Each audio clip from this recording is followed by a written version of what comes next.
Are we on? Oh, all right, cool. We're streaming. We're streaming. All right, here we go. 2017 completioning.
Stanley walked through the red door.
I'm a contract killer. What do you want with us?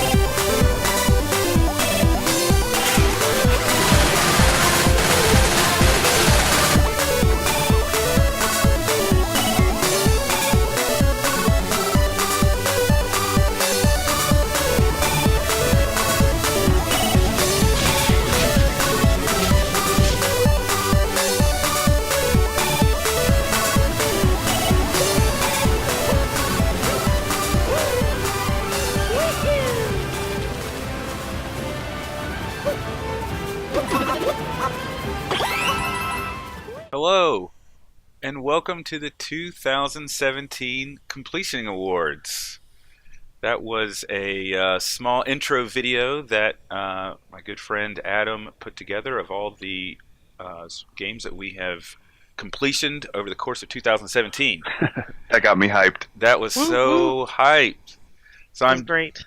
I'm joined today by my three compadres in the Completioning Awards. First, we have Adam. Hi, Hello. Hello. Hi, Adam. That was perfect. That was good timing there. Yep. And And then we have Jesse. howdy. Hey. And then we have Stanley. Hi. All right. Awesome. So, 2017. 2018 is here. And I think we all had a pretty good year in gaming for 2017. Come on. You don't have to lie. It's for the viewers. I have a reason. It's for the fans. Valid. I have We have to valid have some reason. tension. And we can talk about it. Oh, man. All right. I can't wait. Yeah. It's not that exciting. Kind of boring. I will say, though, that video is sweet. And I love watching It was awesome. The music was great. Thank you. the music. So Thank you. Adam made that soundtrack himself. That's fantastic. Thanks. I did have what me and Bradley thought sounded like a graduation ceremony song. Even though it was also awesome, it was going to be the song for this, but he wanted a chiptune-ish, EDM-ish type of song. Of course. So, yep. I mean, I think that was It was- pretty pretty spot on. It was perfect. Thanks. And yes, I do want to point out, actually, because it annoys me every time, the mouse. So when I did my screen capture software, Oh Yeah. no. it wasn't showing, but apparently it did record the mouse in every single video. Don't worry about it. You can only Oh, you only man. notice it in like two. yeah. I noticed it because Didn't I've seen notice. that video 10 times. Well, didn't I noticed it that every video. single one. Yeah. I like though how Crypto the Necromancer almost is right on the beat Yeah. of the song. Oh, I know. I was like, man, I hope that was Right planned. at the drop too. Yeah. Like, yeah, that was good. It was really good.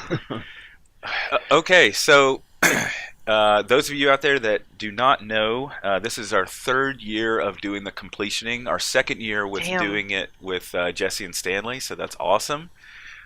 We started Been that this. Adam and I started this 3 years ago as a way to get through our old Steam backlog. We both had 300-400 games in our backlog, and every time a Steam sale would come up, we'd buy new games, and then we would That looks never. awesome to play. Yeah, Never. yeah. That Or looks play awesome. 10 minutes of. Right. Or ever at all. Or ever. Yeah. I have games that I've never even played 1 minute of, Me, yes. which is insane. So we embarked on this endeavor to not buy any games until we started beating the games in our backlog, and actually beating it, not play it for an hour and then move on to something else. Yeah, so that has evolved over the last few years, and we have added members to the group, which has been awesome.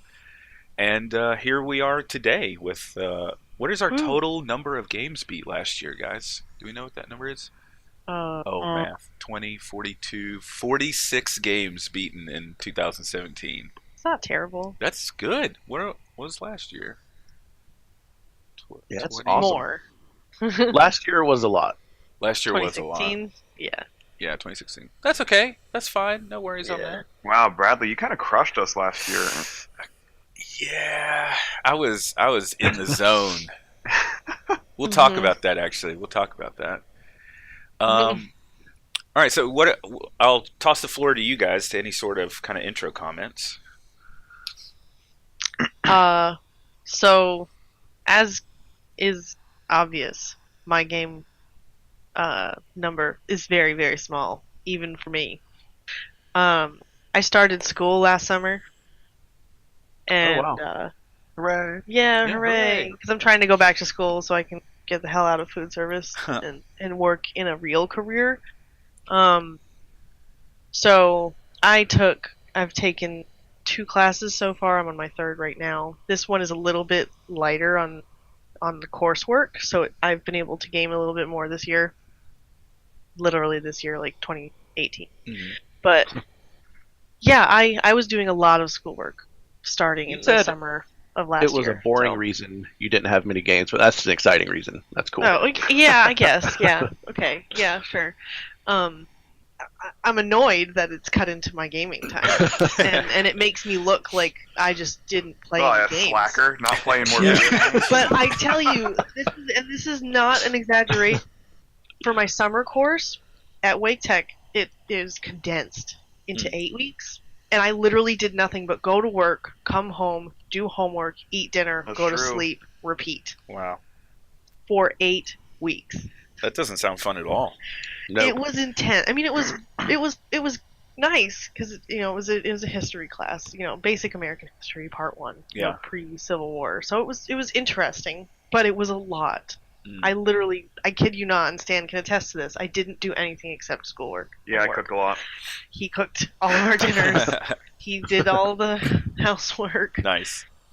and it lightened up a little bit in the fall, but it wasn't like a ton. We had a busy fall because we moved too. We did. We had So- a busy year this year Oh, wow. in general. I didn't complete as many games as I would have liked to this year, Me but I neither. started a new job, and for 7 months out of the year, I was traveling like out of the state every other week. So I don't have a gaming laptop, so that also cut into my gaming. Yeah, so I was doing a lot of things that normally there would be 2 of us for Mhm. here. That plus on top of school, so it was a busy year. I'm glad we got through it, but that's why I have a very small number of completed games. Yeah, On hey. top of the fact that I abandoned 2. So Well, life happens, And Yep. I think that's the cool thing though about games is even though you were crazy busy this past year, you still were able to kind of sit down and focus on a handful of games. Yeah, And- I got through 4. Yeah, and I hopefully, put 20 hours into New Vegas, I but mean- whatever. We'll get there. Yeah. We'll talk about that. yeah, we'll talk about it for sure. I actually want to hear about that because I've thought about playing that game too. So we'll talk about that one. I'm so triggered by the fact that it's sitting on worst game of the completioning. Like, Yeah, I feel. But I there's know. a star there. There's a caveat. I There's know. a reason. There's a story. It's I can not, feel it. Story. not because of the game. It's like the story. Anyway, we'll get there. You're jumping ahead of. Stanley, any overall comments on your gaming last year? it was good. I had fun. I wish I had gamed more. Path of Fire. Yeah, I mean, other than the fact that I was gone for so often, and we Yeah. were just about like that we didn't have enough time game as much as we wanted to. I played some really good games, and I played some games that they make it evident to me what direction I think I'm moving in gaming, which Mhm. I'd like to talk about later during the discussion period. Sure. Yeah, absolutely. Awesome. Adam? Yeah, I think this year what was it? Last year I had 19 or something. This year I have 9. I played, I can't remember, around the same number of hours, but Longer. longer games, which I'm still not. I was thinking about this the other night. I don't know if I enjoyed all the games I played this year, but I don't know if over a year's time, like I enjoyed that more than a lot of smaller games. Mhm.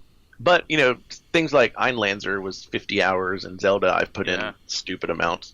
So I mean, it's really just a few games. But yeah, no, I think this has been this. I've played my favorite games of the 3 years of completionings, probably this year. Wow. That's a strong statement. Yeah, at Yeah, least sorry. 3 out of my top 5. Yeah. Sorry to interrupt, but 6. holy crap, Adam! You because I like stats, I'm scrolling through the total times. You spent like 60 more hours on games this year and managed to complete 10 less. Yeah, you really played some long games. Yeah. And last year there were quite a few. I think it was only 1, 2, or 3 hour, but a lot of like 4 to 5 hour games. Mhm. But yeah, it definitely was a different type of games this year, which I think those are more fulfilling. Like there's no way around that in a 4-hour game. But yeah, I think this was an awesome year for my gaming, and I'm looking. I don't know if it was no 2017 games. No two. Zelda was early or late 2016, wasn't it? Or was it 17?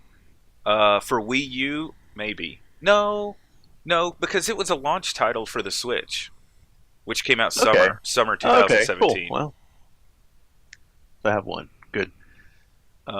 Yeah. So that's an interesting statement. So I guess my opening statement then for the year is I absolutely destroyed everyone.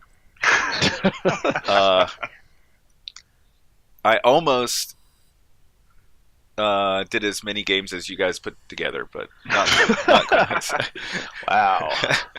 Not All right. time-wise, though. Not time-wise. Not time wise, but I will say so to echo what Adam said, I have found a sweet spot in the hours, and we'll talk about this later. But man, those like 8 to 12-hour games are really what I like to do. I think I agree. it gives you a good fleshed out story that doesn't overstay its welcome, but also has the production value of something that these 2, 3, 4-hour games don't have. Yep. And if I look through my stats here, I would say if I had a curve on median game time, I think it'd probably be at like 11 hours, maybe 12, somewhere around there per game. So that's cool. So it sounds like 2017 was overall a good year. Different, I think, for all of us, but also I think rewarding in some of the games that we played, from what I hear. So we'll go ahead and launch into the categories now that we've got through our intros. And basically the way this works is this year we're switching it up just a little bit, and we've all nominated one game for each category. We've got a total of 6 categories here, We will be kind of just taking a few minutes and discussing that game, how it relates to us, and how we believe that it beat out other games for that category of the other ones that we played. So we've got everyone highlighted here in colors. Adam's games are all in purple. My games are all in kind of orangey pink. Jesse's games are all in green, and Stanley's games are all in this bluish purple here. So we'll start with game inducing the most feels. So Adam, hit us up with your 50 hours of Einlanzer. Oh man. So this is a big statement, but I think this is my favorite JRPG I've ever played. Get out. Yep. Which, it's also the most recent one that I've played, but it's always been one of my favorite genres, going back to Dragon Warrior, on the Nintendo. Mm-hmm. And this, so, previously the American Final Fantasy 2 and 3 were probably my favorite. The Breath of Fires were all awesome. Secret of Mana. Like, there's so many great ones, but I've never played one that actually made me laugh out loud. More than, maybe once or 3 times. Mm-hmm. This one, over the 50 hours, I probably played it, I don't know,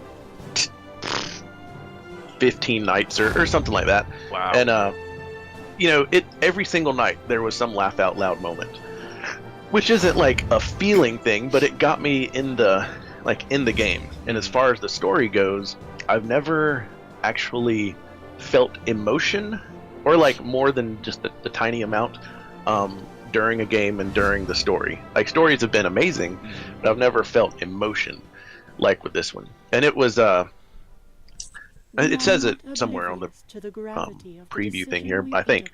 But the story was written by a legit fantasy author, which I can't remember his name. I was going to look him up. And I looked up his books, and I've read a lot of fantasy books. I haven't ever read any of his. But he is a legitimate published author, and so I think that might have had something to do with it as well. Sure. Yeah, so this game made me feel the most emotion that a top-down JRPG, RPG Maker game probably is able to possibly make anyone feel. And maybe the second or third most of any game I've ever played. Wow. So, Wow. yeah, and it's That's pretty purely awesome. because of the story and the music, the way the music and story tied in together. Mm-hmm. And it was a giant 50-hour game, so Yeah. you had a lot of ability to put a lot of backstory and things into characters, and then just how the storyline winds up. So yeah, that was it, and it was awesome. That's strong, man. Your favorite JRPG. That's there's a lot of other ones in that category that. It's Yeah, that's a tall thought about statement. that a lot. That's a strong No. statement. Okay, wow, awesome. So for me, Titanfall 2. So this is an interesting addition, I think, to this this category. So, Yeah, I'm surprised. So for me, it's 2 parts. 1 part the game, 1 part the situation that happened while playing the game. Mhm. Let me find the trailer here. So Titanfall 2, some people will say, is one of the best stories in a first-person shooter that's come out in a while. It's kind of on par with Wolfenstein. Sure.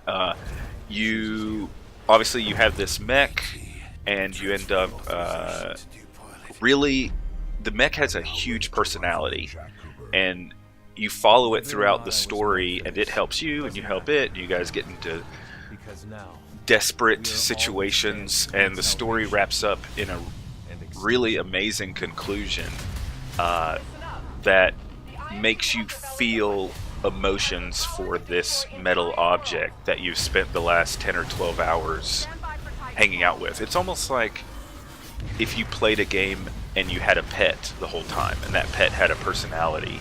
Sure. That's how it felt like to me.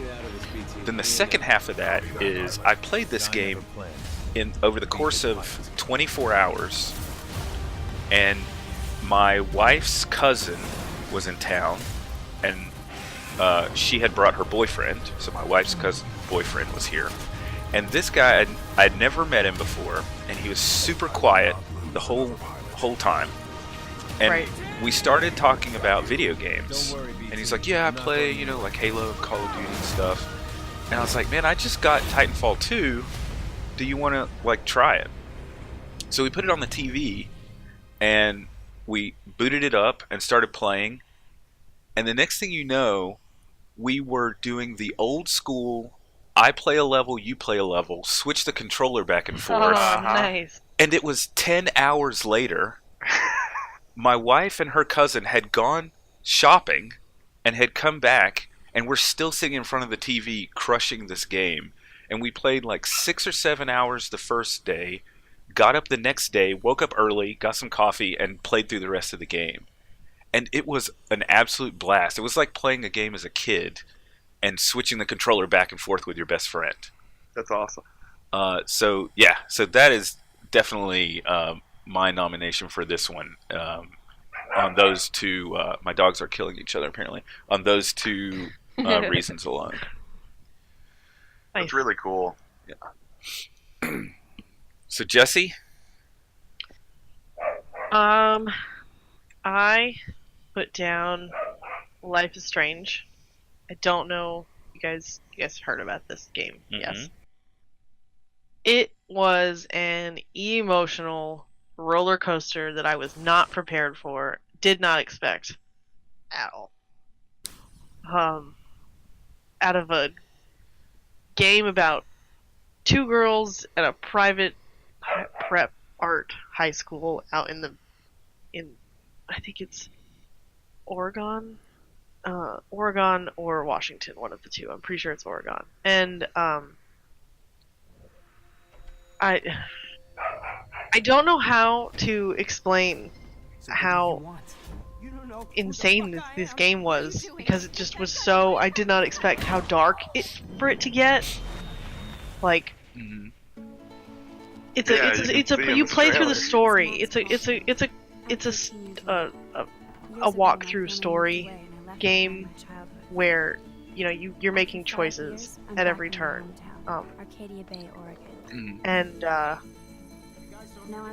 from the perspective of this young girl named Max, who finds she has powers, in the very first scene, and Right. it's set up in chapters.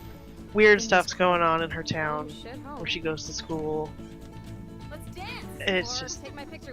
Is it like a Uh, sci-fi type? Yeah, it deal? is. But you don't expect it to be until it does, and then you're like, wait a minute, what? And Things seem to start out normal. yeah, and stuff just starts. evolve. No, from the beginning, stuff's not normal. Okay. But everything else is normal, Talk to me, Max. other than these powers that she has to rewind time. I discovered I could And reverse Max, start it from just the it, beginning. the choices you have to make are difficult. They get progressively more difficult. Chloe? The consequences get really screwed up and In the intense, bathroom today. You set off the alarm. and it is. Don't ever touch me again. It was a great game. I'd probably play it again for some more G, definitely, Then I and to realized see what other different choices I would make. Right. At most games, I'm kind of like, well, okay, I'll go through the story. I've made my choices. Not gonna go back again. But this is one of the first games that I've played that I would really be interested in seeing what my other choices would have been like. and the choices really This affect made the me game. cry. I'll put that out there. It did. Wow. So, That's Yeah. why. It made me cry. I'm noticing a theme that in order for you to nominate a game for game inducing the most What was feels, it's last gotta year? be I think it was It Valiant was Hearts. something. It was. That game yeah. made me cry too. Yeah. Yeah. I That's remember you true. said that. It was so sad. But So Yeah, when that I was was, Ryan Hart's.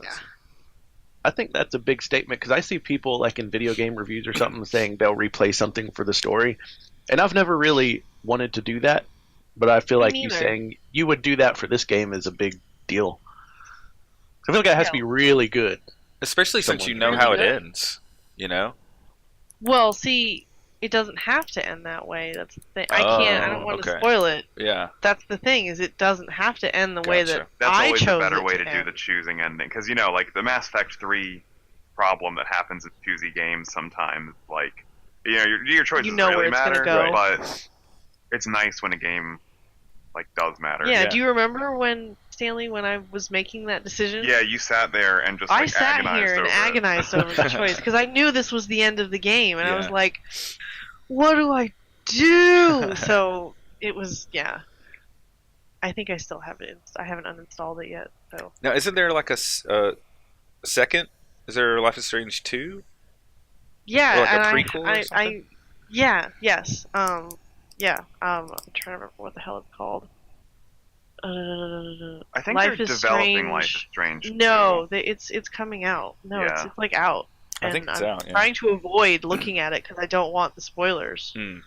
Now, what's interesting about Before the Storm, that's what it's called. Life is Strange Before the Storm. what I've always thought was interesting about games that you have the ability to make a choice that significantly alters the ending. If you make a sequel to that, what ending, do you use for your sequel? Yeah. Because at some point the developers have to say, well, XYZ is the canon ending. So that's what we're Right. building off of. That's why you make prequels. That's true. You could just continue to make prequels. This is the story of the prequel, Life is Strange Before the Storm, is about a different character who you meet Oh. in the regular Life is Strange. And yeah, her path is probably going to go right about the same, but how she gets there is still going to... I don't know. I haven't played it, and I've been trying not to, look at anything Hmm. related to this new game. But, it has... And I know they are still developing like Life is Strange 2. Yeah, That will be a title that's released. interesting. So, I thought my wish list. Yeah. All right. So we're going to change this category next year to games that made Jesse cry. Well, I have to... Oh, man, I would step up my game and find a really emotional Yeah. story this year. All right. Stanley. Transistor? Oh, Transistor was great. I love that game. Yeah, Transistor is a great game. I don't feel like I had a game this year that really satisfied me for nominating it for this category. Mhm. Like, your stories about, going back old school, feeling like you're 8 years old again, or crying at the end of a game because you couldn't make a decision, or we're laughing out loud the whole time and really invested in the world. Like, Final Fantasy 15 is what I picked for this because the developers of this game did such a fantastic job of making you feel like you're actually friends with the people in the game. Like, you're playing as this prince in the game who's on a quest, and he has three of his childhood friends who are his bodyguards, hang out with you the whole time. And the amount of dialogue they scripted for this game is insane. There's very, very few repeat dialogue lines. Everything seems like it's relevant to what you're doing at the time, and that they wrote it for that purpose. It feels so much like, those characters are real people who are really interacting and are actually friends and are teasing each other and whatnot. And Right. that just was such just a different feeling because games haven't been able to make it to that point yet, and I guess they are now, where there's just an impressive amount of dialogue and background to the characters. How big was this game in terms of install size? So I played it on my Xbox One, and I don't remember how big it is. Okay. I know I think they just released the version of it. Between the graphics and all the dialogue, it must be Yeah. pretty. These Yeah, graphics I'm are gonna- amazing. They are amazing. I feel like I'm watching the Final Fantasy movie. I enjoyed watching him play it. It Yeah. was the graphics were Whoa. really great. That dog, looks crazy. You could tell when there was a cutscene, but it was less. This is definitely cutscene That's a level cutscene. graphics, Sure. but But the the graphics normal were not what graphics you'd were call bad. great. Yeah. They were very They were good. And Final Fantasy's fantastic. always kind of been about that, trying to push the edge of what graphics are. Yeah. Yes. All right, cool. That's that game looks sweet. I definitely want to play some Final Fantasy. I haven't played any of the new modern ones. I haven't It played looks since like 10. the game, Adam, to answer your question, is over 100 gigabytes. Oh my god, Ooh, wow. that's insane. Good gosh. So, I want to point out real quick that Bradley, before next year's completion and call, I'm going to give you my YouTube Red sign-in information. Oh, okay, good call. Yeah, you're welcome. You're welcome, YouTube. Yeah, yeah. All these free ads. Yeah. Good point. Yeah, I should probably just sign in to YouTube Red at some point. Sign up for it. All right, let's keep it moving here, and we'll go on to the next category, which is one I kind of like. A game you'd most likely recommend to a friend. So this category came up of games that you completed that you think maybe someone else on the group would like to play, or you just want to give a shout out to. So Adam, you've got Super Mario 3D World on here. This is pretty much because it's a Super Mario game, and they're just so fun. Because I got a Wii U toward, when was it? I feel like it was like early or like spring or something like that. Pretty much the hype of the Switch was starting to build, and I'm like, man, I would just love a Nintendo system again. And the Wii U, even though it did not do well, like there's quite a few good games, and if you get them used, you can get pretty decent prices on the system. So I got it off Craigslist, and playing a Nintendo in the living room and a Super Mario game at that, it was just so fun. Like the music was perfect, the colors were perfect. It was just such a fun game. And I feel like it wasn't. There were a couple levels that were quite hard towards the very end, but otherwise, it was a very good mix of being difficult but not too bad. And I just feel like anyone who likes games would like, or anyone who at least tolerates like 3D type games would just love that game because it's just so fun, and you just have a smile on your face. That. Yeah, man, they're so good at doing so that. good. So that would probably be mine. Because you just run around. It's just a combination of everything: the colors, the sounds, the graphics. It just makes for such a fun experience. It does look fun. I love that Mario has such a colorful, and because so many games. I mean, a little bit less so lately because people are noticing the trend. But just the gritty, dark type stuff is saturated games, and I just like how vibrant and happy Mario is. Yeah, Agree. Yep.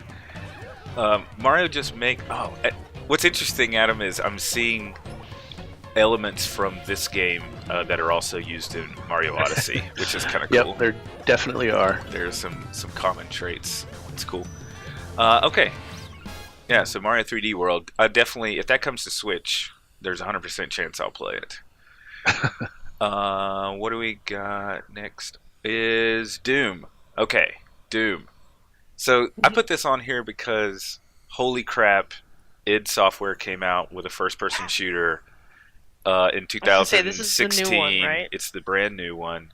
All right. It's just fun from beginning to end.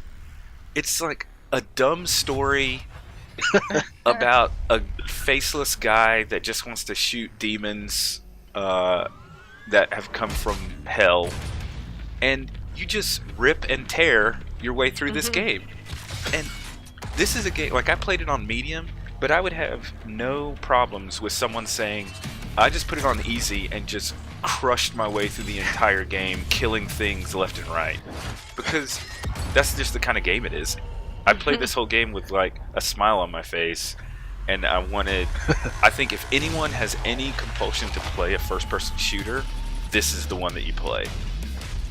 I definitely intend to play Doom probably next year. It looks so great. Like, it's just so good, and the game moves. I mean, it's 60 FPS, rock solid, and it feels like it's 60 FPS. This trailer is not exaggerating at how fast this game is. When I was looking at trailers, this one was super fun, and I think I actually watched a couple trailers for this game because between the music and just how good it looked, like it was just. I had a smile on my face just watching the trailers. So that's definitely my recommendation. If anyone has any thought to play a first-person shooter, pick that one up. Nice. All right, Jesse, Stanley Parable. what? The Stanley. Yeah. Yeah. Jesse So- Stanley. Classic mix-up. it's short. I spent and I take a longer time in a lot of games because I like to explore, and if it's a puzzle I'll mess up and it takes me a while. But I only spent 1.8, almost a little under 2 hours. Okay. Hmm. Stanley worked for a company in a It's big just building where he weird. was employee number Like, that's- 427. I don't know how Employee else to number describe it. 427's This game job is was just simple. weird, but I don't know Stanley's why desk in it was room 427 fun. Yeah. This is another game that I think I might, if I get bored Always came to him and I for just want to kill a couple of hours, telling him what I might come back to this game how long to push and just kind of boot it up and see where it takes me. This is what employee Because it's not the 427 same did Yep. every day time. of every month It's of it's a every game year. that's different. And all Every the others I think every might time you consider play it it, soul like making, Stanley relished you're in an office, and it's an office that seemingly is just never ending, and the doors don't ever lead to the same places, and there's a narrator who's kind of bitter and weird and is like telling you what to do before you do it almost, but then you can go against what he says and do something different, and it was so weird, and it was over before I realized like wait, that's the end. Mhm. That was it. I thought it would take me a longer time, but I think it could have gone on longer. Maybe my choices made it short. But I don't know. Stan, you've played this, right? Yeah, I feel like I had a very unique experience because you play as a guy named Stanley and the narrator talks to you as Yeah. Stanley. Yeah. It was just That's pretty perfect. sweet. Like it was like the game was written to just talk to me. It's such a great game because it's just so ridiculous. It is. It's got very like surrealist, absurdist humor going on the whole time, and Yeah. At one point, It's you so end much up in like a fun. museum that's got a bunch of. I ended up. Did you end up there? yeah, You end up in this museum that's full of stuff from your office, like on display. there's so many endings. It's a great So- quick game. That's funny you nominate it for game most likely to recommend to a friend, because when I was going through trailers again, this was one that I think the narrator hooked me. Mhm. When I was just watching stuff to figure out which one to link to, Right? I was like, Isn't that it just weird? looks cool. Yeah, Right. like I want to play that game. So Stanley goes through a Good red choice. door. Yeah. yeah, You could choose to go through the blue door though. Like So, Adam, are I you love then his- the narrator, I don't know what he would do in that situation because I never went through colored doors. Like so I'd never seen that before. Adam, are you the only person that hasn't played this on the call? Oh, you've played it? Yeah, I yeah. have not played it, but it looks really neat. Yeah, I've beat this You should game play it. multiple times, and it has very different endings and very different paths through it. Oh yeah, there's like dozens of ways to get through. There's Yeah. like I've seen flow charts online if you want to get through all the endings because it's so branching. Yeah, and they're massive. They are you have to zoom in on parts of it. And they're so big. That sounds 'Cause awesome. it's so ridiculous, but it was weird. That's literally so. I don't know if you've been to my spreadsheet where I've been keeping track of my own personal games and like Mhm. writing my comments so I don't Mhm. forget throughout the year. Literally, one sentence. This game was just weird. Yeah, I saw that. That's my notes. That's awesome. That's it. Because it's just. But I think it's one of those games that I feel like everyone should play because it's so short and it's so different. You've sold me. There's All right. no game like it. Well, it seems It's like you weird. have to play it now, Adam, because you're I know. the only one. So Yeah. we're One all of the few recommending games it almost to you. all of us have played. Yeah, that's true. All right, Stanley, Invisible Ink. So Invisible Inc. or Incorporator Inc., which it took me like 30 minutes into playing this game when I realized that it's like Invisible Ink, like a pun, and I just had a good chuckle after that. Invisible Inc. is a top, what do you call this? Like an isometric turn-based combat game, Uh-huh. which has you playing in like a cyberpunky type universe, like near future where people are augmented and stuff, and you are trying to hack into different systems, and you're trying to like steal things from these global super corporations and whatnot. And all the characters are like these really stereotypical spies from different types of universes and whatnot.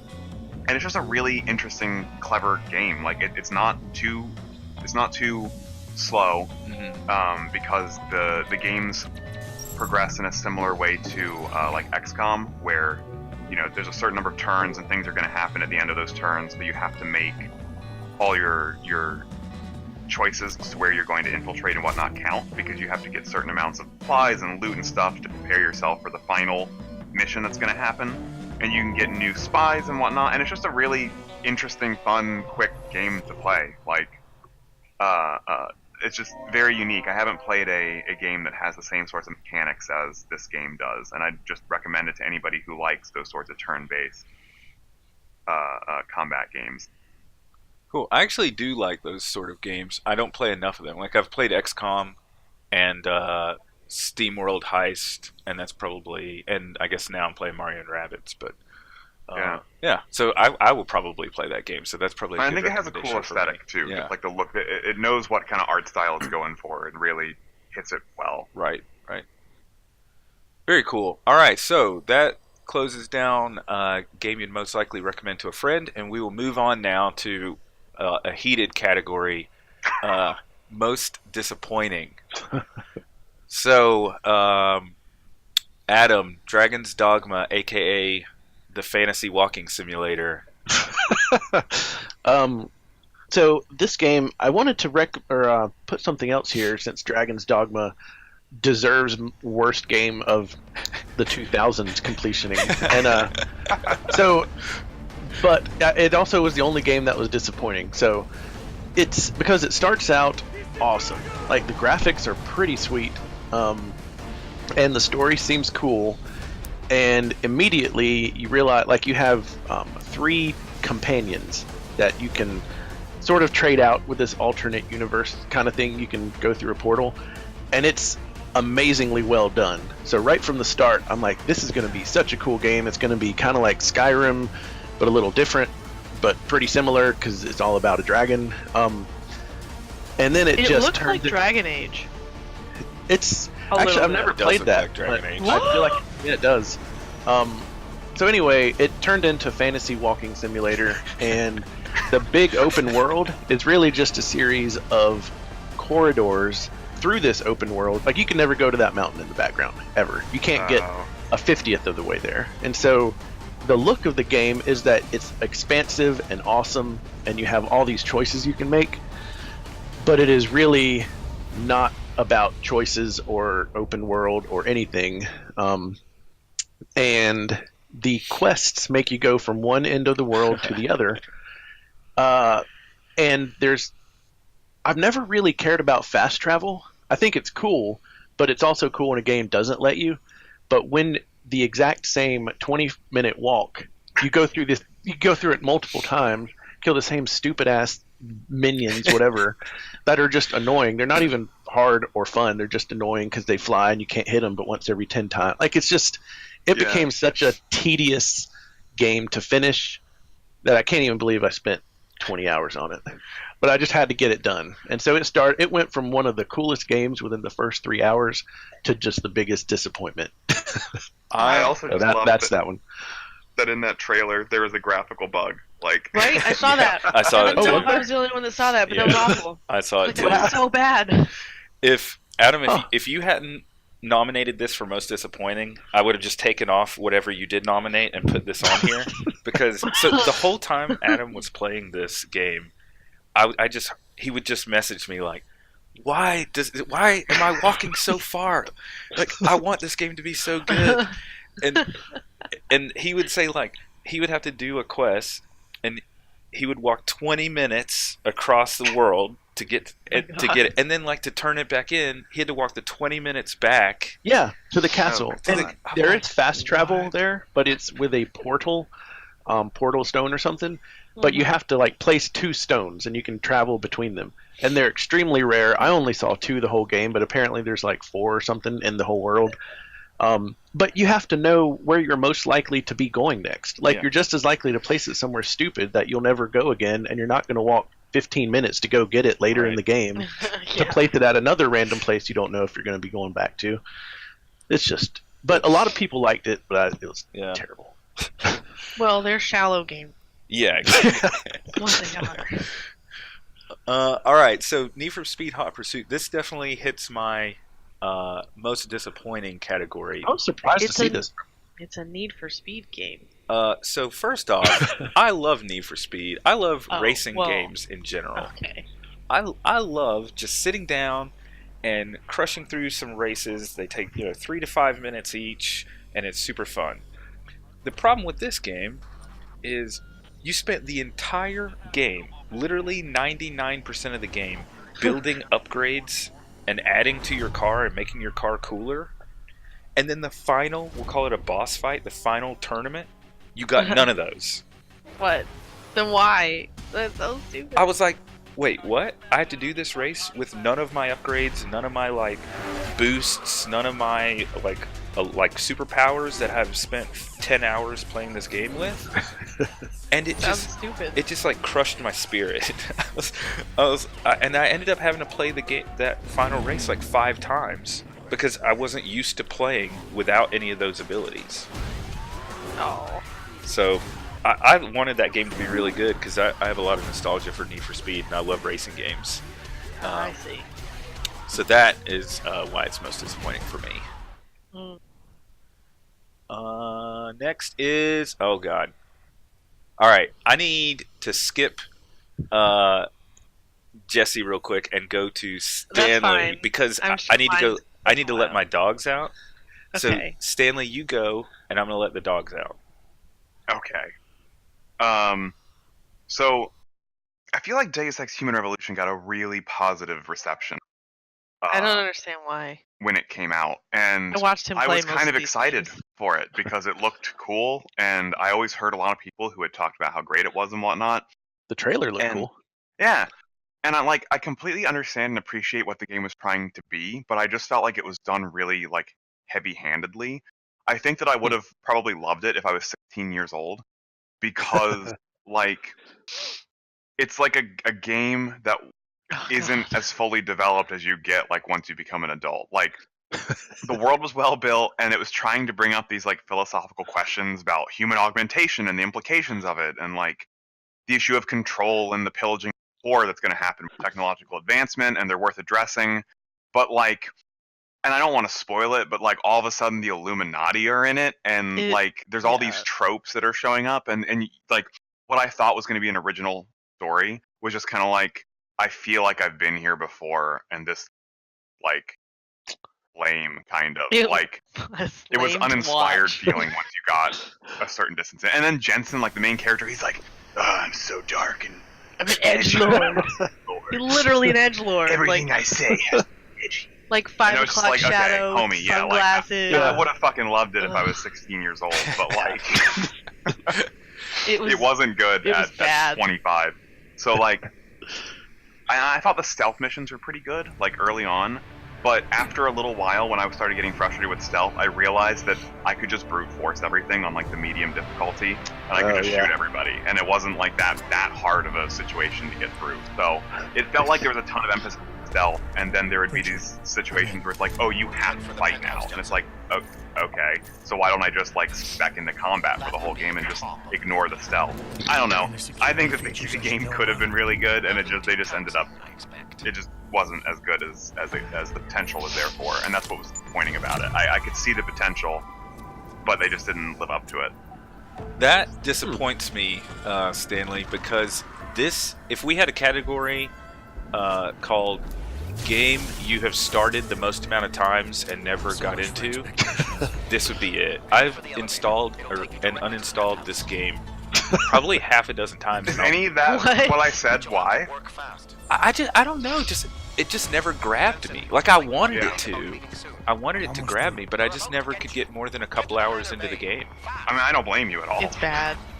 I got through it because it was the completioning, and it was early on in the year, and I felt like I couldn't start off really poorly. It got amazing reviews, though, didn't it? Didn't it get really good reviews? Yeah, and I don't get For it. some reason. Here, Yeah. let me I don't think I understand either. And now that you've played all the way through it and you thought it was this, I probably just won't play it. Maybe I'll play the new one. I heard the new one was good. Human Revolution, that's what we're talking about, right? Yeah. That's the old one. Director's cut? I don't know. Whatever. Probably. Yeah. Yeah, I've heard the new one's good, but I heard this one was good. So. Yeah, it's true. Okay, on Steam it's got very positive, and all reviews very positive. Metacritic. Metacritic gives it a 91. That's Yeah, I don't insane. get it. Yeah. I think Is they that- So bad. That's funny because Dragon's Dogma, as I said, was highly. I think it was very positive overall on Steam too, and I don't get it. It's stupid. Maybe we're just we're not part of the social culture when it Jeez. comes to Yeah. like We're not part of the games, edgelord probably. culture. Yeah. 'Cause I watched Stan play a lot of this, and I was just like, "Are you kidding me right now?" It was just so bad. I can't believe you're trying to do this to me, Seraph. It was the like- Illuminati are trying to get us all. so bad. It was kind of like watching The Matrix. Oh, whoa! Wait a minute. That's but like a one of my bad favorite version. movies. No, but a bad version Okay. of The Matrix. Like Okay. it was a bad. Yeah, it was like if the edgelord Matrix was Matrix. tinted yellow. It was just And, like, bad. Everything about the Matrix was tinted yellow. It was That's just awesome. bad. It was so bad. I don't know why. That's that should be our byline this year. It's like the Matrix if it were tinted yellow. No, that sounds way too good. It's really not that good. All right. Well, crap. I guess tell us about Fallout New Vegas here. I'm just going to stay So quiet. I have gonna- no problems with the content of the game. I wanted to keep playing it. I put almost 20 hours into the game. I wanted to keep playing it so badly because I was getting into it. Like I wanted to join one of the factions and like explore some more. But I abandoned it because after nearly 20 hours, I'm just going to read my comments. It's easier than trying to summarize it. After nearly 20 hours and more crashes than I could count, I found myself skimming a readme.txt file for a mod to extend the game script to allow it to read more mods and use them better, on top of the daunting fact that I was probably facing installing 2 or 3 more mods to keep the autosaves from being corrupted, which I think is what was happening to the last one I was trying to load. When I was last loading, the screen froze as I left a building. To keep the game itself from crashing, So I was enjoying it, but I was not enjoying it enough to make it worth my time to keep trying to install things to keep it from breaking. So is it just like- a bad port? I mean, I don't know. like should long- the should the nomination be Fallout New Vegas the PC port? Yeah, maybe. I mean, it wasn't that great. It had a lot of bugs on console, too, when it came out. Okay. It was a rush title, and Obsidian's not as good at, like, making the physical game as Bethesda is. Mhm. They're just a lot better at making stories. So, like, the perfect Fallout game would be of Obsidian-written, Bethesda-produced Fallout. So let me just finish my spiel though, like on why. Like, I was invested in the NCR story. I wanted to get through that. Like, I was just starting that storyline. The new California Republic people, like, they were cool. They drew my interest. I was looking forward to that, but the issues that this game has after 6.5 years after it came out, like that was my big thing, Mhm. was not worth jumping through all of these hoops to try and make it work on my computer. You know what I mean? Like it Yeah. just Yeah. on top, and then to take one other star that I took off of it because I gave this 3 stars out of 5. There's no sprint action. Mission markers aren't labeled on the world or the local maps, which is There's mods there for are that. lots of yeah, okay, sure. On top of the fact that I had to install mods to make it work because it was broken. I Like know. some of That the was disappointing. It does sound I agree disappointing. with that. it I wanted to play this game like so bad because I've heard so many good things about it. How it's like Yeah, it's like one of my favorite games one of of the all best time. Fallout games yeah. ever. I think it's rated as the best Fallout game. But I mean, it is. It is the best Fallout game. it wasn't worth the amount of time I was putting into trying to make it. I think you Not should just play it on my die. PC. I'm curious, like, I don't know if you guys have an Xbox or a PlayStation, but I wonder if, like, you picked this up on Xbox or PlayStation, would you have the same experience? Probably not. Yeah. I don't know. I maybe this year we can look and see if it's possible to get it for the. I bet I you have can get it this on game for like $360. $5. Oh yeah, it's dirt cheap now. Yeah. I'm just curious. I agree that your review sounds absolutely disappointing and frustrating, Very. and I'd be super pissed. It was really. I was so mad because Yeah. I wanted to keep playing. Yeah, I hate that it seems like you probably missed out on a amazing game Oh, I know. I because of did. like the situation that it forced you into. That's all. It was just when I found myself like after 20 minutes of looking for mods to fix what my problem was, I was just like, nope. Yeah, On top of the fact that I put 20 hours into it and was going to have to start over because my save was corrupted. yeah. Wasn't interested. Well, that's fair. That is fair, and I like that you have that asterisk there to show that. Yeah, it wasn't was the kind of the game main story issue. itself. It was Right. the game code. Yeah. All right, so Yeah. the last of our kind of subcategories here, best soundtrack. So we'll go through these swiftly, and then we'll get to worst and best game of the completioning. So first off, Adam, Momodora. So Momodora. this is what I would assume is a group of developers were like, you know what was my favorite game? Castlevania Symphony of the Night. And let's make a similar game, and we're just going to call it something completely different. But it's very similar. Like, you start off outside, and then you eventually get to like castles and stuff like that, and the enemies get progressively harder. As you see, it's just a 2D side-scrolling Yeah, this is adventure game. But the soundtrack, which is a big deal in Castlevania games, it was very similar in this one. Mhm. Sort of the like Baroque classical type of like harpsichords and pianos and orchestral stuff, but a little more like chip tuney. But that type of soundtrack, and so it was fun to listen to the whole time. It was all dark and like minor keys and very Castlevania-ish, but not at all any sort of a ripoff or anything like that. It was good. I've actually listened to some of the soundtrack.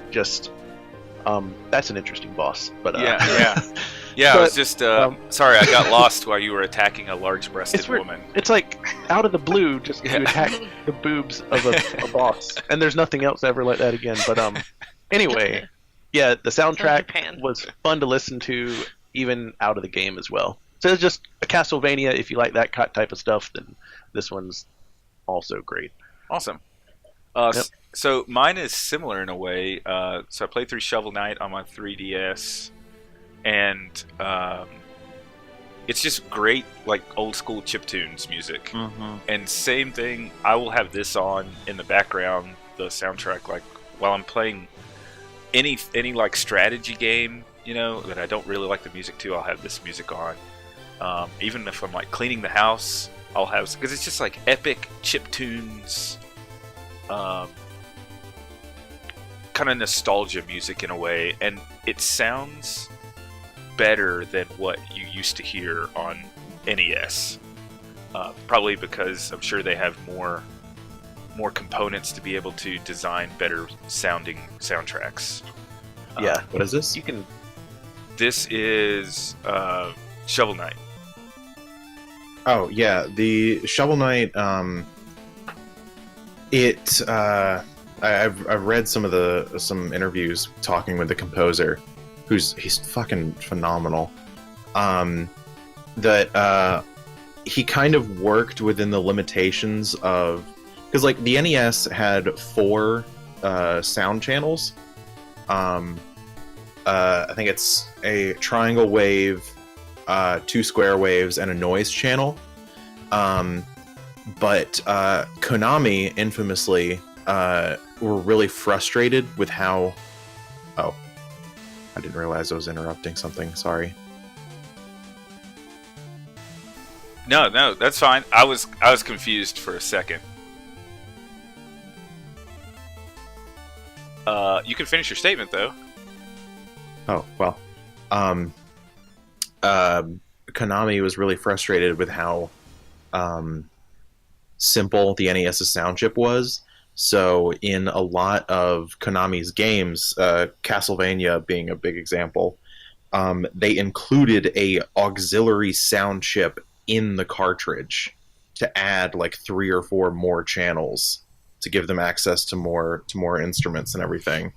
And Shovel Knight's soundtrack kind of sticks to that, bar like a few very specific situations where they like add some stuff the NES just couldn't do. Nice. That's really cool, because I was That is actually cool. wondering about that, because a lot of chiptune stuff these days is you have more sound channels than you had to work with in the NES. And so you can make it sound similar, but it's not actually the same. It's just, the same type of sounds reproduced these days with more ability. That's cool that he did that, actually. That is cool. It makes gives me a little bit more backstory when I'm listening to that soundtrack. It is good. I think all you guys should definitely listen to it. Sounds like It's a also- glowing endorsement. Yeah. It's also free on Bandcamp. There you go. We are not sponsored by Bandcamp in any way, but if they want to start sponsoring us, you can hit up my email. All right, so thank you for that addition there. We will move on to the Life is Strange soundtrack. Yeah. So Did it make you It's- cry? no, So what do you want? no, it did not. Fuck I am. Um, Doing? Get that gun away from me. it's a compilation of a bunch of like it fits the mood and the setting of the game, where like it's kind of it's a bunch of indie, like I've never heard of any of the artists. Let me see if I can pull it up on Spotify here, because I went and looked for it, because I've been kind of in a musical rut lately, where I'm like trying to find a certain sound of music that I like and want to listen to. Mm-hmm. Because the old music I used to listen to in high school is nostalgic, but it's not what I want to listen to. But new music is really hard to get into, and there's just so much music out there now. It's really, really hard to like find a good, for me anyway. I'm picky, yes. And so it kind of struck a chord. This is the extent. Pun intended. Yeah, yeah. So there are some I think I don't actually think really big. See, I don't pay attention to music. I don't know what of these artists are like popular or not. Stan would know, I guess, better. Or are they like really folk rocky indie So, rock like, type feel? You said you've heard of Mogwai, Yeah. Alt J, Yeah, Breton, these are big names in the indie. Breton, Mm. Sid Matters, Local Natives. The soundtrack was just really kind of like mellow and like indie, and I don't know, it was really, really well chosen for the characters and how like kind of artsy, because they're at an art school, Mm-hmm. and so like an arts and like special like sciences school, and so there's the science nerds, and there's the art kids, and then there's everybody else. But it's one of those kind of schools. You have to apply, and you have to get in, Yeah. and you have to pay, and whatever. So it just felt very. I would have believed it if they had like a bunch of different artists come and write a song for this Oh, after wow. they had been told. Yeah. It felt very, very organic to the game. Mm. It fit so well, and it struck me how like it was a very important part of the game, in that like it was very seamlessly like put in, like the songs fit the moods Mm-hmm. that you were feeling. Like it was very like flowy with. I'm not explaining myself very well, but No, I think get it it. sounds good. And Yeah.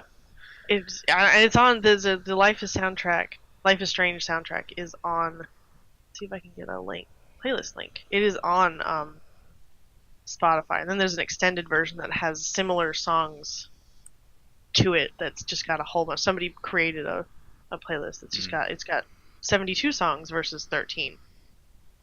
Okay. It's just I will check that out then, because Yes. I love me some indie music as much as the next guy. So Yeah. I will definitely check that out. Okay, lastly here we have Undertale. I like that yours was like the only non-chiptune type music.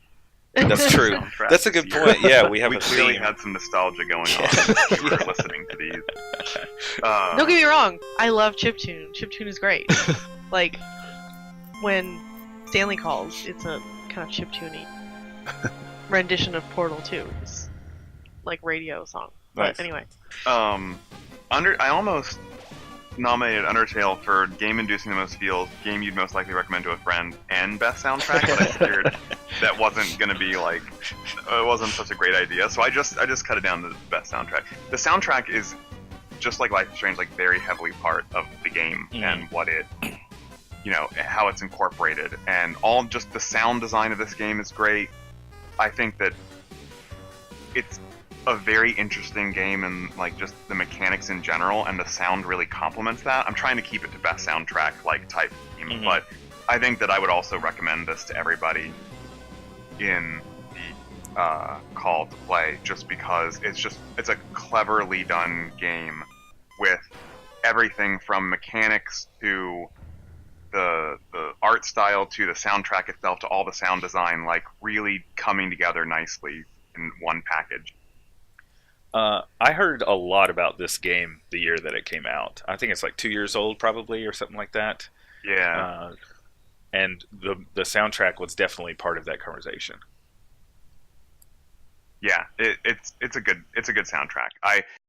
Now that I think about it, I'm not sure if it's the kind of soundtrack that I would listen to outside of the game necessarily, but in the game, it's like really important to the feel of it, and is definitely something that's present and that you notice while you're playing. That's cool, and I think it's an interesting conversation to, for a nomination for best soundtrack.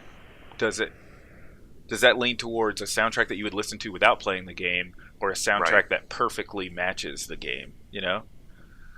I think both of those are viable answers to that. Okay, so with the subcategories done, we launch into the worst game of the 2017 completioning. So, Adam, it makes two lists: most disappointing and worst game. Yeah, because it's without rehashing everything, it is the worst game of 2017 because the tedium required to just continue the story makes everything else not worth it. Like, there are some big battles, and there's a cool battle near the end where you and your 3 companions, which again is the best done companion system in any game I've ever played, actually. That is an amazing part of this game. But like, you have this awesome battle and you fight, and it's great. But you think about like how frustrating it was to do all the other stuff, and it's like none of that is worth it, in my opinion, because of just all the walking, the frustration of going from here to there. I said it's not fun like the battles that you have to fight in your same 20-minute walk you took 4 other times. And so it really lessens the impact of everything else, because it was so frustrating to get there. Like, you don't even care anymore. By the time you get to big stuff, a lot of times you don't care, or I didn't. And so I felt like this game had a lot of potential, but the bad parts so heavily outweighed, in my opinion, the good parts, and it was the overall experience was so negative because of that. I got to tell you, boringly linear. That trailer looks badass. Oh, the fighting, the boss battles and some of the fights are amazing. Yeah. I said if they could pick and choose parts of this game to put in another type of game, it would honestly be great, be fantastic. But just everything weighted together, it just can't stand it. It was terrible. Yeah. It was such a. I said I can't believe I spent 20 hours on it. I just wanted to completion it so bad. Good Lord, 20 Hoping hours. it would redeem itself in the end. Yes, that's exactly it. But it didn't. Not enough. Nope. Yeah. Wow. All right. So I actually had trouble with my nomination. I didn't actually play that many bad games this year. I kind of moved my way through games that I knew that I wanted to play, and games that totally fit a genre that I loved. Games that I didn't know about, but I knew that I absolutely loved that genre. So honestly, I put Need for Speed Hot Pursuit on here only because it ended so badly that it just left a bad taste in my mouth. And while I think it fits better in the most disappointing category, I think playing a game for how many hours did I play Need for Speed? 11 hours, and the last hour being the absolute worst thing I played all year, allows it to rank in worst game of the completioning for sure. But I will, the gentleman from Winston-Salem will concede the rest of his time to the other people so that they can talk about their games. Jesse, continue your trashing. I did not take issue with most disappointing for Fallout New Vegas, because in your situation, it completely fits it. Then I can't pick one because I don't have. I think that I would have to get really triggered by it being the worst game. But it's not the it. I mean, it's like I don't. So to remind any listeners for like the situation as to Fallout New Vegas, for whatever reason, Jesse's computer and just didn't want to run setup just didn't want to run the game in a way that didn't continuously crash, even with the anti-crash mods, even with the script extenders, even with all of the fixes that exist in the modding community for a really poorly done port game. But the game itself, you even admitted that you had fun. Okay, but we're taking the package, we're taking the code and everything. I'm just extending. I'm just extending it over because I played discussion. I played so few games. There's none of these. I mean, I could put in Mirror's Edge, but I don't feel like that's valid either. Like, because I did abandon that one. I have no interest in going back to play that because I didn't like the mechanics. The mechanics of the game were bad. Like they weren't intuitive at all. I couldn't pick them up. I tried anyway. Have you played other Fallout games? No. That was my you play Fallout 3 and Fallout 4. Yeah, I didn't like Fallout 4 though. You're right, and as regular listeners of the completioning know, that was voted the most disappointing game of that's true. 2016 completion. Yeah, that is true. So I'm noticing a trend here.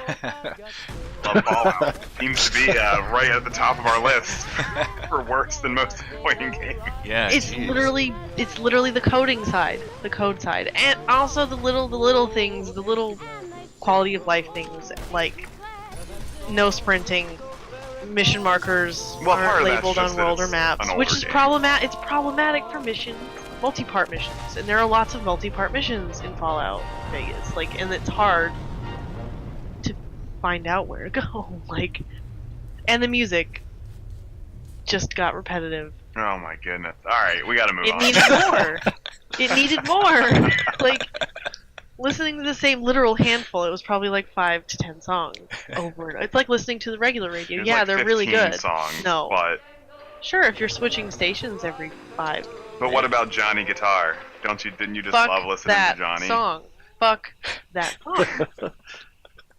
Fuck that song. No, I don't have to keep harping on it.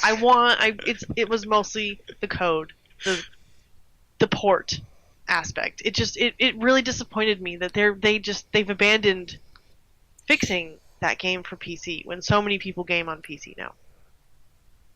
We're gonna have to agree to That's disagree, my biggest which is issue fine. with Which it, is fine. That That's fine. they can't fix it. Like, whatever. Anyway.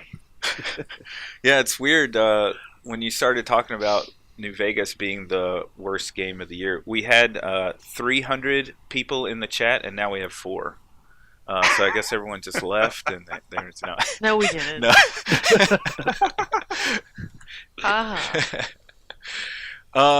Yeah, I mean that's fair. I haven't played the game, but I hear it is amazing. The game itself. I like Streaming Beaver's comment. Why fix Fallout when they can re-release Skyrim? Yeah. Good point. I can probably play Skyrim on my refrigerator at some point. Just about. Right? Yeah. Coming Put it on your cell phone. 2019. Yeah, exactly. Okay, so this is probably a controversial answer too. Yeah, I'm surprised to see this. Yeah. Anybody who really likes puzzle games, I don't know if any of you guys have played Fez. I haven't. I was really interested in it. I've always heard good things about it. It's kind of old now, but like, it seems very innovative, seems very clever. Lots of people have talked about how, fantastic it's been in terms of being a clever puzzle game that exists. And I really did like the puzzles. Like, as you can see in the trailer, you have to rotate the world so that you can change where you're getting to, and you can change, like, the way that you approach puzzles. Like, you change your whole perspective on it, and you can get to different places, and that's a really, really cool aspect. But the game is ultimately a giant collection game, and despite how much I really liked, like, the game itself and the mechanics, there wasn't an intuitive fast travel system. Once you had a hard time with certain puzzles, I would start, like, trying to figure out why I was having a hard time with it. And, like, there's, like, a whole language that exists in the game that you have to translate, and it just felt like at one point I was going to have to like pull out a notebook and just start taking notes and like transcribing stuff and be one of those crazy haired people who's trying to figure out alien scripts and stuff. I was like, I don't have time for this. Like, I think that it's probably fantastic for people who love this sort of thing and like really just want to dedicate this time to solve these really more hardcore complex puzzles. But like, I ain't got time for that. And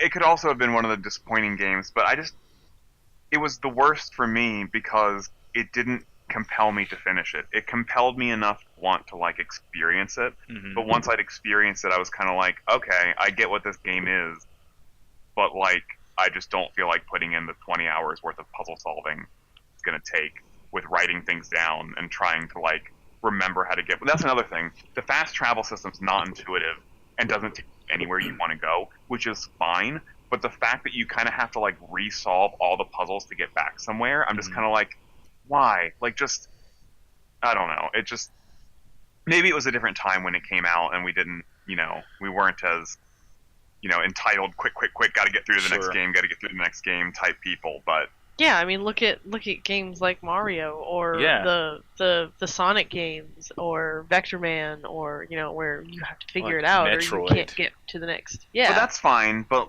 I don't know. I think that it just required such a monumental amount of effort to solve some of these puzzles that I was okay. kinda So like, then arcade games. What about them? They're They take notoriously quarters. difficult. Well, to arcade beat. games are notoriously difficult because they want coins. Yeah, but whatever. I mean, it's a nostalgia thing, I guess. I just don't didn't know. really like it. It didn't jive with me, and I like puzzle games, so I was kind of disappointed. Wasn't it monumental when it So- came out? Yeah, it was Yes. a big deal when it came out. Yeah. Sorry, go ahead, Adam. I found that with puzzle games, and gosh, there was one, I think it was this year I started. There's a certain threshold where puzzle games go very quickly from cool and kind of fun to frustrating, and I've completely stopped caring. Yep. More than like, super difficult like 2D platformers or other games, there's, at least to me, I said something about puzzle games that it can just drop off super fast, and like I don't care at all. And I don't even know why I'm playing we saw anymore. that. We saw that with you guys' reviews of Ori. So. Yeah. Oh, yes. Oh, God. Well, one of Which your I reviews still was want to Ori. play. Oh, That was God. the best game of 2016. Oh, it was also was the worst also game. the worst game. It won. It was the only game to ever win runner-up for both worst and best game. Yeah. Completely. It will go down in infamy, that game. Yeah. So that's interesting. So Streaming Beaver makes a good point, though, that it was featured in Indie Game the Movie, and also another game that I believe was in that movie, or was in the same timeline that I feel the same about that you are saying about Fez is Braid. Interesting. I started Braid and I could not get through it because I hated all of the puzzles. And then when I started looking up the answers to the puzzles, I hated them even more. One of the puzzles is like you stand on a platform and wait for a cloud to get to you, and it takes like 2 real hours for the cloud to get to you. That seems What? stupid. Yeah, that's a real puzzle in that game. So I agree. I agree with your Insane. kind of review of sometimes a puzzle game can get frustrating. And you can kind of see through a lot of puzzle games, I think. You're like, oh, okay, I know where this is going. Yeah. And sometimes it's good, like Portal, Yeah. Yes. So And that's the other thing. I feel like Fez got like rave reviews when it came out, and I think that it would be an awesome game for the kind of person really into this. But I also kind of have the suspicion that like video game reviewers don't always play the entirety of the game review. mhm. And I bet Fez is one of them, where like a lot of people who reviewed it were like, "Oh, it's innovative. Oh, you know, it's great graphics. Oh, it's a really cool concept. I didn't play it." Like, yeah. I don't know. I Then just what I think right I'm do you bitter have about it. to review it? But whatever. Yeah. The yeah, I tend to only listen to reviewers that state that they beat games, they finish games before they do the review. Good metric. Mm-hmm. All right, so those were the worst games we played last year. Now let's get to the primary category, the one that we've all been waiting for, the epic, the best game of 2017 completioning. And I think there are two obvious nominations on here and two not obvious nominations. So I'm really interested to hear about all these. So we're going to go in reverse order this time. Oh, I'm going to switch it up. Woo. So All right. it's because you think that the two Nintendo ones are the obvious ones. Right. I mean, I'm not I saying think that I'm not. all of these games probably stand a very strong chance of Yeah. being like amazing game. Yeah. So tell me about Soma. So, are you familiar with the Amnesia series of games? Yes. Okay, I am so You need the YouTube Red Amnesia Bradley, series of obviously. games are horror games which are kind of like walking simulators Mm-hmm. where things happen during them. Like, they kind of pioneered the concept of not being able to oh yeah, I see. The game you played, Stanley. They pioneered the concept of like not being able to fight back. You know, try to find other ways to approach situations where you had, you know, dangerous enemies around you, and that's really a core aspect that's been kind of overused in some ways, but has been a big part of horror in the last 7 years maybe or so, is the idea that like the helplessness feeling Mhm. of not having mechanics deal with situations where you're in danger is part of what makes survival horror good, or part of what supposedly makes it good. Soma is that style of game, but they've distilled it down so that the enemies aren't as deadly, which is something that I don't like. I mean, what I didn't necessarily like about the original Amnesia games was that they were such a like big fail state for it. Mhm. I like how much more forgiving Soma is, because Soma goes really deep on the story of the game and the feeling of walking around, and the narrator himself, who's you're the protagonist, and then the people who he talks with. Soma asks the question of like what it means to be human, but it doesn't answer that at all. It spends like 11 to 12 hours just probing your brain, trying to get you to think about this like transhumanist situation that we're going to be finding ourselves in, where we have to start asking what it really be a person. Like what does it mean to be considered a person? Soma really makes you question your morality. It tries to make you do things where there's definitely no right answer, and it kind of tries to tell you something about yourself when you make those decisions. It tries to address the idea of like copying your brain and what it means to have AI, and what it means to like say you could copy your brain fully. Is the new person you? Like, Mhm. it asks all these questions that clearly don't have answers, and are things that as a society and as humanity we definitely need to start addressing in the next couple of decades. Mhm.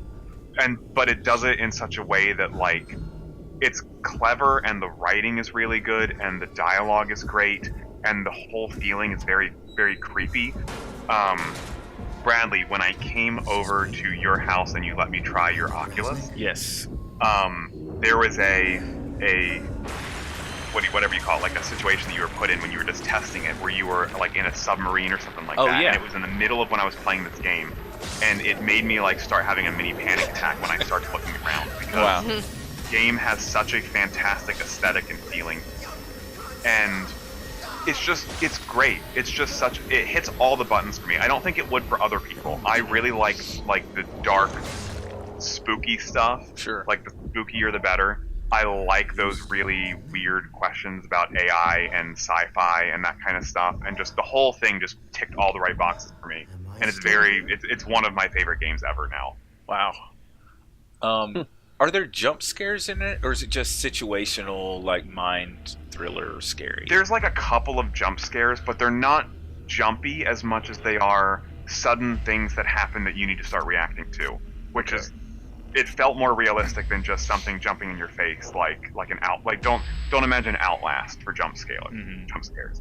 Like imagine like you're somewhere in real life and all of a sudden something's happening and it startles you and you need to be figuring it out really, really quickly, and so you have that like heart racing type situation happening. That's more what it does, and I like that they don't have jump scares.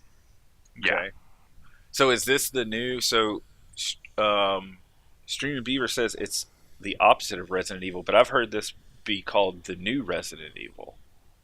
Well, I think he means in terms of like the mechanics itself. Okay. Whereas in Resident Evil or those sorts of survival horror games, over time you get more and more, like what he says, empowering, and like you're able to fight your enemies and stuff like that. Whereas this game really puts it into you like you don't have any way to fight things. You've got to figure out how to not get killed. And so that's part of the scary element to it. That's fair. I will probably check out this game. It has definitely been on my radar. I love the theme behind it. Like, I love all those sci-fi near future questions that we're all going to have to start asking ourselves. Like, there's a new Netflix show called Altered Carbon, which I want to watch. Yeah, I have that on my list. Yeah, so I'm going to watch some of that this weekend. We're not sponsored by Netflix, but Netflix, if you'd like to sponsor us, please get in touch with me. And that's the same thing where it's like if you take your brain and put it in a different body, is that you? Which I think is cool. Those are cool questions to ask and answer, or at least try to answer. And if you just want to experience the story, and if anybody doesn't like the horror scary aspect of it, there's actually a mod that exists called, I think it's called like Wuss mode or something like that. Of course. But the enemies can't kill you except in like certain situations where in the story it makes sense for them to. And it's a totally valid way to play the game, because I think this game shines where you're not actually doing the scary stuff, when you're like asking questions and are solving puzzles and things like that. Okay. I will check this one out for sure. I'm going to add this to my Steam wish list. That's cool. I need to add this to my list of games to play for when I start my channel up. Yeah, definitely. I have an idea for, I've got all of the components for it. I have my Twitch is set up to do it. I have OBS. I just need another monitor. Yes. I want to do a streaming channel where, so I hate games that are like really scary, and I hate jump starts, like jump scares. She wants to be scared all the time. I want to do a channel that streams me doing that. You heard it here first. There you go. There you go. Dropping bombs. Yeah. So I just need a second monitor so that way I can actually operate OBS without it being like on. I have all of the transition screens and shit already. I have a camera. I have a bunch of these games on my wish list. I need another monitor. Welcome to the rabbit hole. Yeah, I have spent. I'm good otherwise. Yeah. Because I don't care if it's a high quality, like super high. It doesn't have to be like night. Yeah. I wasn't referencing money rabbit hole. Welcome to the fiddling with stuff rabbit hole. I have spent hours upon hours upon hours setting up OBS and messing with my setup and making transition screens and doing all this. Why aren't you using them? I need to do. I'm going to stream. Practice. I'm going to stream a lot more this year. And that's one of the things that I'll definitely talk about. But yeah, so that's cool. So when you do that, let us know, and we'll absolutely. We'll plug your channel. Just as soon as I can get another monitor. So tell Literally us what's keeping me back. Tell us why Portal 2 is not only one of the best games of this year, but one of the best games of all time. Because it is. Oh, I mean that's what I've been told. I'm still gonna put BioShock Infinite as one of my best games of all time. I can't. Nothing's knocked off that yet. But Portal 2 was was very fun. Wheatley is a hoot. He's also a dick, but that's neither here nor there. It felt shorter than I expected it to be. And I can't imagine what someone who's actually good at these kinds of puzzles would feel like. That's my only criticism of this game, is that it felt short, even for me, because I have a hard time with puzzles like this. So a lot of these puzzles took me a long time, and I needed to enlist Stanley's assistance with them. I also was spending some time trying to get the TV smashing achievement. I don't know if you are familiar with that one. I'm not, no. So if you go through all the levels, there's TVs in all Oh. of them where Wheatley is in on the TVs. And if you smash every single one, you get an achievement. I thought that would be easy. It was not easy. Yeah, it was fun. And you play the first Portal, and GLaDOS is a raging bitch, and you come out of it thinking, "Yep, she's a raging bitch." You come out of this, and you kind of feel bad for her. You feel so bad for her. A lot of nuance to her character. Yeah, they added a lot more nuance to her character, and they added a lot more depth to all of the characters, to Shell, to Wheatley, and to GLaDOS, and I didn't expect that. And it gave me a little bit of feels, not as many as Life is Strange, but it gave me a little bit of feels. It was a lot of fun, even though I got really annoyed with how difficult some of the puzzles were. It was just the graphics were great. The story was just really fun. Yeah, wow, Portal 2's graphics really hold up. Yeah, They do. years. I'm watching They this really video do. and I'm like, wow, they're still amazing. Yeah, I really want to play the co-op. We need to play the co-op sometimes. it's fantastic. That should be a game we play this year. Yeah, Mitch and I played through the co-op, and it's as good as the main story. It's great. Right, because don't you play as a couple of turrets? Or... You play as two like worker robots, Yeah, one's tall and skinny, and the other one's squat, short and fat. Yeah, and Yeah. it's fantastic, and the dialogue is completely different. I loved the dialogue the whole time. I loved just kind of I would stand there sometimes and listen to Wheatley just rattle on until he stopped talking, because I didn't want to miss his ridiculousness. Yeah, And I loved working through the story of what happened to Aperture, like how it started and how it started to kind of go downhill. Like what's his name? What the hell Cave was Johnson. his name? Cave Johnson's whole kind of story arc of peaking and then falling, and you can hear it in all the announcements and all the different sections of Aperture that you go through. That was fascinating and touching. It was good. yeah. It was solid. It was a solid game. I completely agree with you. I don't know, Adam, have you played through Portal 2? I have never played a Portal game. No. Wow. Two. Wow.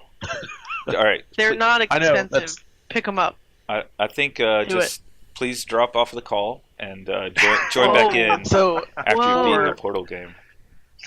Bradley, you know this. So I have a hard time getting into first-person type of games. Yes. And so I've never actually known much about Portal. Actually, until this year, Jesse, when I saw you were playing it, and I watched the trailer months ago when you put it on there, and I'm like, that actually looks pretty cool. I just Way cool. I just have a FPS kind of hold up, but it does look very cool, and so it's been kind of in the back of my mind for a while now. It's good. I sometimes, depending on what the game is, sometimes I have a hard time with the first person. What's that one? There was one game stand that I really just couldn't play. It was recent, I thought, because it was first person. I didn't. Anyway, some games just don't feel like they should be first person. Yeah. This one was definitely meant. 100%. What I about- mean, yeah. Go ahead. Mirror's Edge? You didn't like because it was first No, person? I didn't like Mirror's Edge because the mechanics were just so Oh, they okay. didn't feel intuitive or natural. But no, this game is you should try it. Definitely try it. Get on Bradley's family list and borrow it from him. Yeah. Like, Yeah. I should at least try it out for like a couple hours.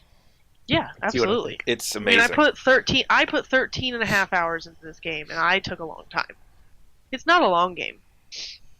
I've played It's through. one of those perfect length ones. Yeah, it is. It really is, and the story just keeps you going, and the puzzles progress at an even flow. I thought. Mm-hmm. Yeah, they do get progressively harder. Yeah, But they do. it's not like a There's jump. no spike in difficulty that you're like, whoa. where'd And you this get a come break from? with some of them too. They do kind of lapse back into easier ones to give you a break and then go back to hard, but it's Mhm. never like boring. So, super good. It was good. Yeah, and Solid Chad 5 stars for me. Chad is saying first-person platforming is always hard. I completely agree. I don't know how Yeah, Portal it can does it better, but it just works in Portal. Maybe Mhm. it's like you struggle through it because the game is kind of meant to make you struggle, and so it seems like it It makes is. sense.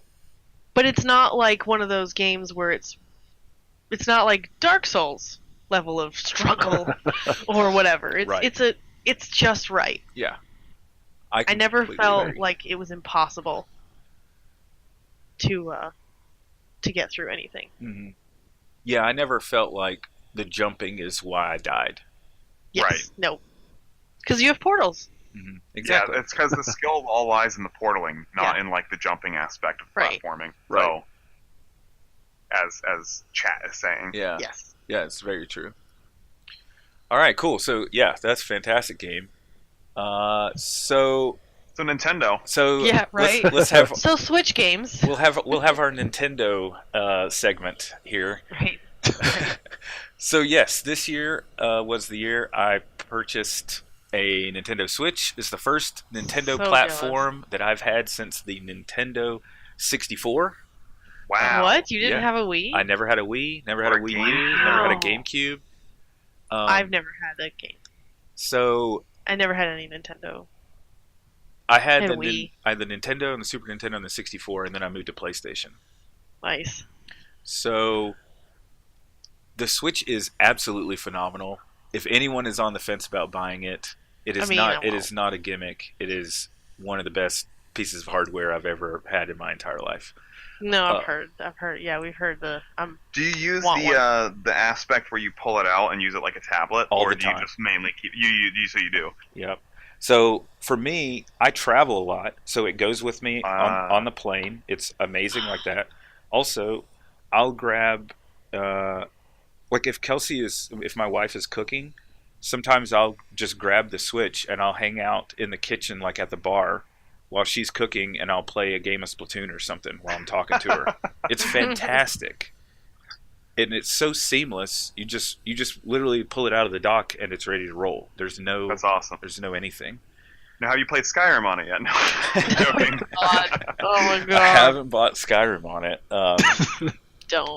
So, Don't keep propping that up. well, we are not sponsored by Skyrim, but if they want to reach out to us, just let us know. Yeah, we'll sponsor Skyrim all day. Yeah. Alright. So, Super Mario Odyssey is, like I said, the first Mario game that I've played in a long time. I did play one on the 3DS, which was fantastic. I guess I owned the 3DS. I guess that's not a fair statement then to say I haven't Well, owned I a don't know if I Nintendo would. since the I 64. don't think I would count handhelds in the Yeah. same I category. mean, Nintendo kind of. But then you have It's to a start strong talking system. about the PS Vita Yeah. and the Yeah, but that's not Nintendo. it's a handheld though. Like it's still. Anyway, you could Uh, even then start putting in Microsoft Windows phones as a platform for gaming. Like, it's slippery slope, and I would rather leave handhelds in their own It category. is a slippery slope. Well, Like, all am I right. wrong? Like, We'll try not to slide down that slope yeah. of slipperiness. So, all right. Whoa, wait. I got to go back here. I'm going to pause on this. So, Super Mario Odyssey is an absolutely fantastic game. Yeah. It is the like pinnacle of everything Mario compressed and distilled Yeah. into this amazing 20 Yeah. 30 hour experience. It has Looks so so much nostalgia. The music is fantastic. There are these sections that I've got it paused on here where you transition okay. from I have it paused, yeah. So Okay. you transition from 3D, because it's a 3D action Yeah, platformer, into This a is 2D, ridiculous. and then you go through and you're playing like the old school Mario where you're jumping, and then you Yeah. come right back to 3D. The music changes when you go to 2D, so you get the chiptune version of the music that you're listening to. That's cool. It's amazing. This game is like a love letter to Mario fans. That's actually just what I was gonna say. You can tell that a lot of crafting went into it. Like, And they spent a long time with this. I can't imagine. Yes. And they nailed it. There is not. I can't even come up with a critique of this game. It's the mechanic of throwing your hat on something and being able to use its actions as your, what Wow. you're doing. It's amazing. Well, in the world. And it's beautiful. Yeah, it is. And the music is fantastic. It's just, the boss fights are great. It's And- so hard to watch this and not just be like, I want to go play this like right now. Right? Yeah. It was really hard not to try and like coax you into getting the Switch when we were at Tokyo last night. Not gonna lie. And my wife and I played this game on the couch. We played it every night until we beat it. Even though we have beat it, we're going back. We're going to collect all 834 moons. We're at 600 Wow. and something. Wow. There's a super hard level that I'm trying to beat. I'll probably put 50 or 60 hours into this game, and probably 20 of that or 30 of that is past the end credits. It's perfect. This game is absolutely perfect. It ranks in one of my favorite games of all time. That's an awesome endorsement. Wow. That is. Yeah. Perfect is a big word. Perfect. And That's it. Yeah. this game, if I were assigning review ratings, it would be a 10, and I would not hesitate in putting that 10 on there at all. I can't think of one thing wrong with it. Yeah, so everyone go buy a Switch right now. Stop what you're doing. Go buy a Switch. We're not Are you sponsored by Nintendo? sponsored by We're not Nintendo, sponsored by but Nintendo. I know this whole thing might just get DMCA'd because Nintendo is pretty critical about having their Yeah. stuff on stream. So that would suck. That would suck. All right, the next half of the Nintendo hour. Legend of Zelda: Breath of the Wild. I've always loved the gaming or the Zelda series. I think A Link to the Past is top 3 games ever made. wow. I love just Zelda themes, Zelda music, and so this was everything I was hoping it could possibly be, and actually more. And this will be a spoiler-free review since Bradley is currently I'm playing it. Currently playing. But Have not at all. One of the reasons I would not say this is perfect is because of the minimalist soundtrack. There is little to no music in almost all of the game. Which for me, like, I love game music, and just Zelda themes, and things like that are just always great. So I was actually pretty disappointed about that for a while, but now it just seems completely natural. But everything else though, this game is just amazing. There are lots of succinct, small puzzles to figure out. Nothing that takes tons of time, or like 2 hours, or whatever. And they're just so well done. The graphics. So you can be standing on a mountain on one side of the world. You see something, you're like, well, that's a weird looking tree, or look at that hill, or just something like that. Yeah. You're like, I'm gonna walk there, and it takes you like 5 minutes of walking because it's super far away. But you can see super far away. Not like the bushes and grass blades and stuff like that, but they do a really good job of not having things pop up, as you come close to it. You can see any sort of medium or major things in the distance. And, it adds such a level of just immersion to the game, knowing that you can, see so far, and you can look to see where you want to go. You don't have to always look on the map. You can just look on your screen and be like, hey, way over there, like 3 game miles away, that's where I'm going to go. That's And cool. another thing, this is something, so my wife and I, or my wife would kind of sit on the couch, and we would tag team so many of the puzzles, and it's probably going to be the most memorable game I've ever played in my life when I'm 60 because of that. Like I said, it was so a lot of them were tag teamed in terms of the ideas and things to try. Yeah. And it just made it so much more fun and kind of interactive. And yeah, everything about this game I thought was just nailed so perfectly. I would have liked more of a soundtrack, but that's the only thing I could possibly say, honestly. And, we bought the DLC. I probably played 50 some hours to beat the game. Could have been done quicker, but like this game also makes you want to run around in the world and just find new things more than any. I loved all the Elder Scrolls games, but nothing has ever made me want to just run around and experience every part of the world like this one, and not even that close actually. There's no close second to that aspect of this, and so the DLC. We put 20 some more hours in the DLC, and probably only a couple on the actual DLC. It just made us load it up again, and we keep finding new things to do. So yeah. What do you say? That's awesome. Yeah, my wife just said we missed it when it was over. Like it felt like a thing we should be doing. That's like nice. we were in awesome. the world. Unlike I said, I've never had a gaming experience quite like this, and it was amazing, and still is actually. So I've just started this game, and I'm playing it the same way with my wife on the couch. We're probably 5 hours in, maybe 4 or 5 hours in, something like that. And just watching this trailer, I was like, I just need to end this call so I can go back and play some more Zelda.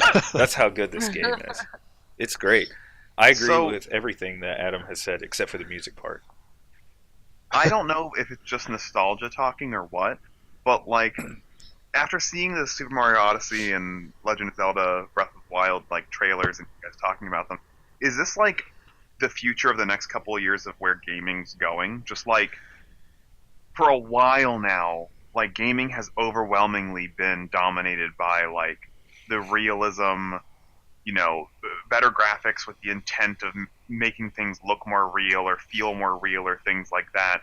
Do you think that we're going to start moving, because of the success of Twitch and because of how good these games were, the idea of like, for AAA gaming, now this is always, what I'm going to say has always been in like indie games, and that's where we've been getting it. Mm-hmm. Yeah. Do we think that like AAA gaming is going to move back into the idea of having like an aesthetic and having like, an idea of games that aren't just real, like real stuff tried to be translated into a video game? I honestly think so.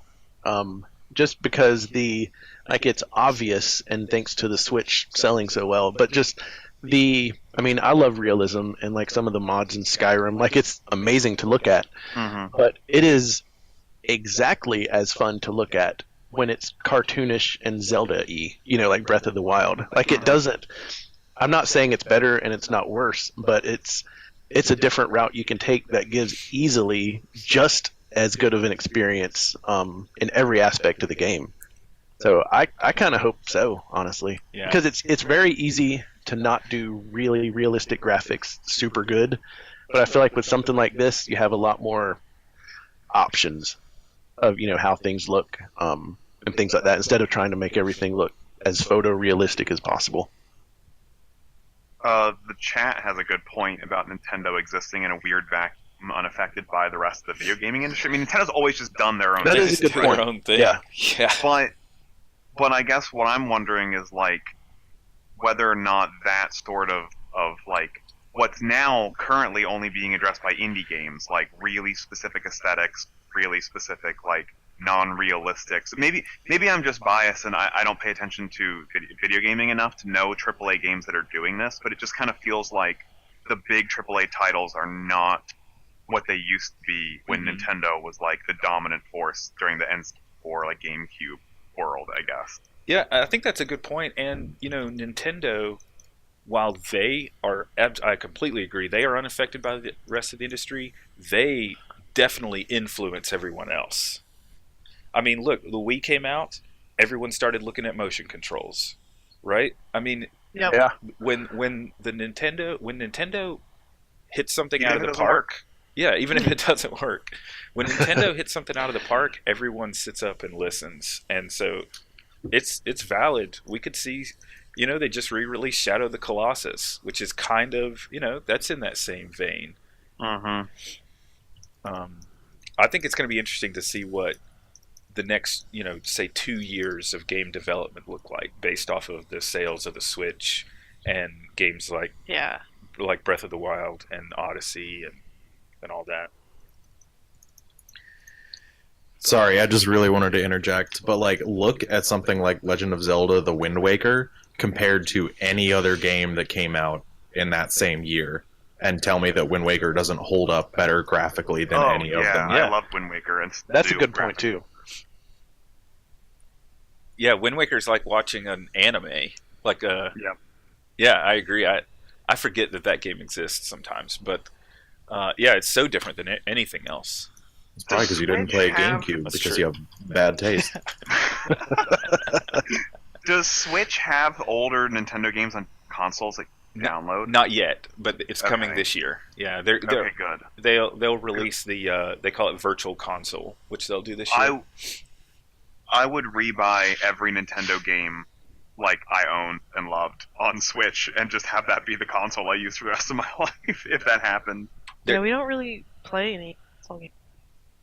There's 100% chance that I will rebuy Mario 3. I'll be buying all of the Zeldas. I will Mhm. buy probably Tetris. There's some awesome old school and Super Nintendo. I'm gonna buy Turtles in Time and all that stuff. It's gonna be great. Yeah, so the Switch is gonna be good, and it's now the fastest selling console in history. So it has an install base Which already. is amazing to me because it doesn't seem. I don't know, I guess, enough people who have Switches, but it's crazy that it's just selling so fast and that you can actually find Switches now. Because I remember when, for months, they were Long sold out time, everywhere yeah. that ever got them was just sold out immediately. Yeah, and now they're on shelves, which is nice. So, and I know they really sold during the Christmas season. Yeah. They started selling out of most stores again. So, I think it's going to be. And cool. I want to point out that I don't have a Switch. I had the Wii U, but I've always been rooting for Nintendo, even though I haven't had a Nintendo console since the Super Nintendo. Then I bought my friend's used 64, but I haven't bought a Nintendo console in a long time. But I don't know if it is just nostalgia, but I've always rooted for them. So the fact that they're extremely successful, I'm a big fan of. With this new system. I mean, they're so successful, they're going to sell you some cardboard. So, Oh my god, yeah. What in the world? That's awesome. is up I with love it. I think it's a fantastic idea, even if it flops and doesn't work. It's just, I love Nintendo. that's what Nintendo does when they have a stupid amount of money and nothing to do with it. Just Isn't that the story? Don't they have this massive multi-billion-dollar war chest of money that Yes. they have? It's just sitting around in the bank, Yep. just in case something happens one day. how do we sell cardboard for $80? Figure it out. right? Oh, I'll probably buy it. All right. Is the Switch Amiibo compatible, or did they leave that with the Wii U? Nope, it is. Hmm. Yeah. So Yeah, more stuff to sell. that's all right. Yeah, sell plastic and cardboard. So Yeah. that's actually an interesting point. So I never knew anything about amiibos until I got the Switch, and I purchased 3 amiibo, and I've actually been disappointed with the stuff I got from them. I have a Mario. Honestly, I don't really know what they are either. They're just like a 3 or 4 inch tall plastic figurine that connects via NFC to your console. You tap it on your controller, and then it gives you some sort of benefit in game. And Oh, so for Mario Kart, pay to win. I got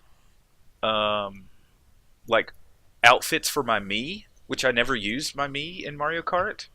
Uh-huh. And then in Zelda, I got cooking supplies which weren't like super rare. They were Oh. cooking supplies that I could get.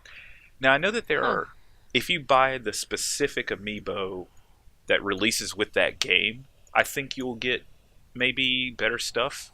But I've been Mhm. disappointed, to be honest. Well, Super Smash Bros. Was probably the one that had like the most compatibility with the amiibos because you can get like custom AIs that learn how you play attached to the amiibos. Oh, I That's didn't pretty know. cool. Yeah, I didn't know that at all. Too bad I hate Super Smash Brothers. Again, a man That'll of have poor to be another taste. separate topic. Adam and I felt like old guys when we were trying to figure out how to play that game. I was like, hey, this is going to be the best game of the Wii U, or rated as one of them. And we just, after like 20 minutes, we're like, let's just put it away. We're like- and I'll probably never play it again. We were like, wait, what does this button do again? What am I supposed to do here? Old men. Yeah, we were definitely old men. Okay, so best games of the 2017 completioning: Zelda Breath of the Wild, Mario Odyssey, Portal 2, and Soma. We could argue about it, but I mean Mario Odyssey wins, so. I think they're all four very awesome games. Yeah, I don't know if I could pick one. No, out I of think those. I think these are great nominations. Much better They're all than last solid. year. I mean, there's no Yeah. Ori on here, so it's a lot better. Well, it was the best game. Well, I think we all know the only option for any year of video games is Super Mario Brothers 2. you mean Doki Doki Panic? What discussion topics talk Yeah. about? So I'll just make a quick announcement. We're 4 minutes shy of 2 hours. So I personally would like to do a couple discussion topics, but I'll leave the floor Yeah. open if you guys. I have about 20 more minutes. Okay. So all right. So let's hit. What discussion topics do you guys want to hit in the next 20 minutes here? Anyone One- have one that's burning? One that I'm really interested in is I noticed over the last couple years, and especially this one, what like the style, the genre of games that I think that I'm gravitating towards really liking, and it's possibly different than games that I've liked in the past. And so I'm just curious to know if you guys have these certain like genres that you think that you're gravitating towards, either ones that you've played in the past and you just really want to play more of in the future, or things that you didn't know about yourself that you're changing for. So I actually, that was, when you brought that up briefly a little bit ago, that made me think. And I have noticed, but I didn't realize until you brought it up, that I actually, because I started out a couple years ago and then last year played more of like the small games that are just, a few hours long. Mhm. And I do like those. And historically, those have been ones that I think I just played because I wasn't as apt to play it for an hour or two and then forget the controls and a week later come back and not care anymore. Mhm. But when I actually force myself to stick with a game or two, those aren't my favorite type of games. So it actually did completely, or not completely, but it largely influenced what games I'm playing now, the completioning in general. And I didn't even realize it, as said, until now.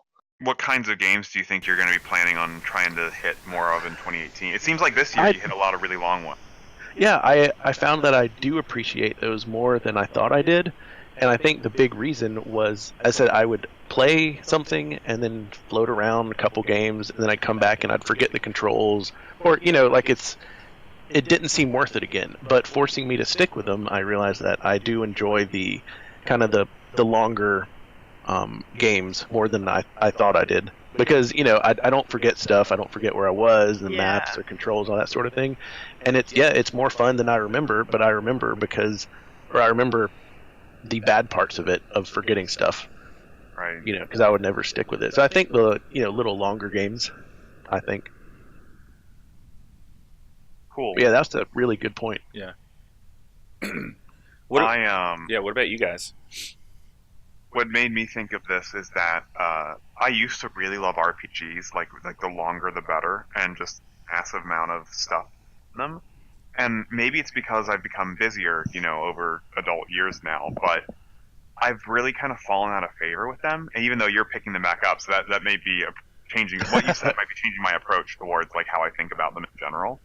But I kind of I'm starting to feel like I don't know if attention span is the right word, or just like the drive to sit and complete like 30 or 40 hour game anymore. And the ones that I really weird find myself enjoying that I never thought I would in the past are basically like walking simulators, like games where it's mostly exploration with very little mechanics past trying to find either pieces of puzzles or learn about the world or things like that.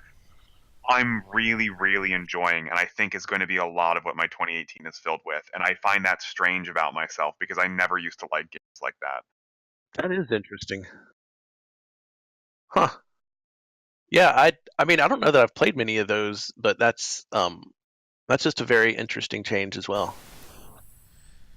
I have not. I haven't totally gotten into the quote unquote walking simulators. I played Dear Esther because I felt like I needed to. Mhm. I think I just don't see the appeal of them. That's just me personally. I like having a lot of either. influence of I over the understand game. that. Um, I almost feel like I would rather just watch a movie than than I don't know. That's just my I opinion. think that I like the feeling of being somewhere else and like that it's me, that maybe I'm getting like, I don't know, like not stir crazy might not be the right word, but just the idea of going to these different places and like being somewhere Mhm. is becoming more interesting to me as with video gaming as a medium, especially once I get an Oculus, which I hope to do this year. I think that'll Nice. definitely increase how much walking simulator game I play, even though I'm already like having a propensity to enjoy them. Right. I'm looking forward to hearing about that. That's gonna be cool. So do y'all, Stanley and Jesse? Oh, Bradley, you hadn't really talked about this, or Jesse? Sorry, go ahead. Yeah, I was gonna let Jesse go. I mean, I don't feel myself gravitating towards anything in particular. I'm just kind of, because I'm newer to gaming than the three of you, relatively speaking. Like I said, the first console I ever had that was mine was an Xbox 360. My first game that was mine was Halo 3. So I've only been kind of gaming since I was in, like, basically college, freshman year of college. So I'm still kind of figuring out what I like, but let me look at what I've done the past couple of years. I guess I really like games that have kind of a story to them that are like, that kind of suck you in, and make you like feel a connection to the characters either that you're playing or that you're walking around with. Sergeant Johnson was my first father figure. I also kind of like puzzle games. I think. I don't know if I would probably enjoy something like Super Meat Boy or Fez. I think that would just. I think I would abandon those. I think that would be too hard. But a casual puzzle game, like, what did I do last year? I played Night two. Sky You know, game, Night whatever it Sky was was called. great. I loved Night Sky. Limbo was really fun. But yeah, I don't. I'm still figuring out what I like. That's fair. But I enjoy some puzzle games. Yeah. And games that this make year- you cry. Yes. Yeah. Yeah. You gotta feel it. Yeah. Yeah. Like this year, I'm trying out some indie games that have had really good reviews. Like that I started last year that I'm carrying over into this year, like Shelter 2 Hmm. and Elegy for a Dead World. I think I need to restart Elegy for a Dead World because I've forgotten what I'm supposed to be doing. But yeah, I'm still figuring out where my interests lie. Cool. I look forward to the next year's completion awards and hearing your how your search for your genre went. Yes. For me, my answer to this question, I think, will continue from what I did this past year into this year. I love the 8 to 12 hour really AAA story games. That's what I've been playing the crap out of. And I've got so many of these things that I picked up for $5 on Steam sales that I've got a laundry list of games to get through that fit that genre. So for me, I'm just going to continue with those because it feels like watching an extended movie that you're interacting with, because the stories are usually really well made in those AAA games. You know, like if I look back through what I play, I mean, obviously you've got Doom, you got Mass Effect, of course. God, yeah. Titanfall, the Injustice story I liked. Wolfenstein. Yeah, like those are all in that genre, and I absolutely loved them. So I'm going to continue down that trek. And then, as always, I will be searching for games that fit my favorite genre, which are roguelites with a small amount of progression. And I beat probably 3 or 4 or 5 of those this past year. And I'll continue. I really do have to interject if we're talking about Doom, because Doom 2016 was it was like watching a silent movie. Like everything was told through the animations. Like the actual audio story is just window dressing to how the Doom Marine like talks so much through all of his animations that you understand so much about his character without him ever needing to say anything. Yeah, I completely agree, and I love indie games, but I think it takes a AAA developer to pull that off. And it was done so well. I mean, that game was amazing, and I think the kinds of games that you like are for the most part the best bang for your buck type game, which is totally reasonable. Mm-hmm. That's fair. That's a good way to put it, actually. Yeah, so let's see. I think we all kind of went through that one then to try to talk about kind of what we're gravitating towards. I guess we should sum it up here. I hate that we're not going to get to a couple more discussion topics, but that's okay. I sound like someone was going to say something. Was that you, Adam? No. Oh, My mic was muted. I said we should do a follow-up I agree. some other time I agree. We should do a follow-up. Very soon. So, and discuss these. yes, I would like to go through these discussions. That's a good idea.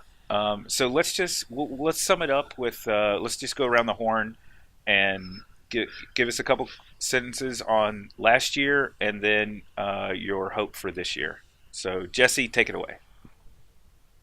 Last year was turbulent. Lots of changes for us, and for me.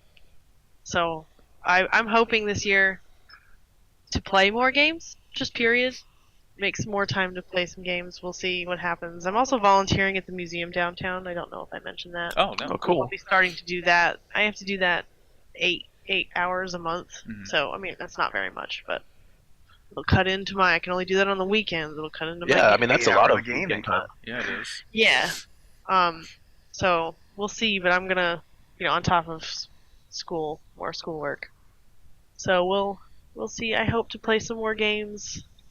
It's really hard to step away from Guild Wars. I know you guys haven't gotten the Guild Wars bug, but we literally all of our other friends are playing it now, and you've got people to play with. So I'm just gonna plug Guild Wars. Do it. Every time I watch that trailer, Guild I'm Wars. like, God, that game looks so cool. Yeah. It is cool, and you can play for free if you want to try it out. Yeah. Are you sponsored by We're Guild not Wars? sponsored We're by not Arena. sponsored but by Arena, Arena we will yet, take but- your money. Although I do have a family member that works there, so That's the closest we get that's to the having a closest we sponsor. get. Yeah. Yeah, that's the closest we're gonna get. It'll be hard to pull me away, but there's mounts. Yeah. Anyway, yeah, that's my this year and last year I like it. reflections. Adam. Yeah, I think for this year, and I did do a little better, or as in 2017, I did a little better than 2016. But one of my goals for 18 is actually to play less Rocket League. Like it's a game, like it is addicting, and the highs and lows are amazing. But I've put in like 650 hours or something, and most of what it does, it either makes an adrenaline rush or it makes me furious and want to throw my controller against the computer. And Ooh. like when I step away and think about why I'm playing it, I'm like, it is fun and it's awesome, but it's much more fulfilling to play like these games. And the past couple of completionings, I realize that I love having that game because it's 10 minutes each game, but yeah, that's one of my goals, and to play more completioning games this year. But I thought 2017 was awesome. I look forward to buying some of the high-rated Wii U games and playing those in 2018. There will definitely be at least 2 to 4 good Wii U games in there, and then just other probably story-based, maybe longer PC games. But I also always love super hard like platformers, so those will never go away. But yeah, I think I'm gonna focus more on playing games I can beat and not just getting super happy or furious in Rocket League. More goals in completioning, less goals in Rocket League. Yeah, Nice. yes. Nice. Well said. Well, it's funny. We all have that game that we've put hundreds of hours into.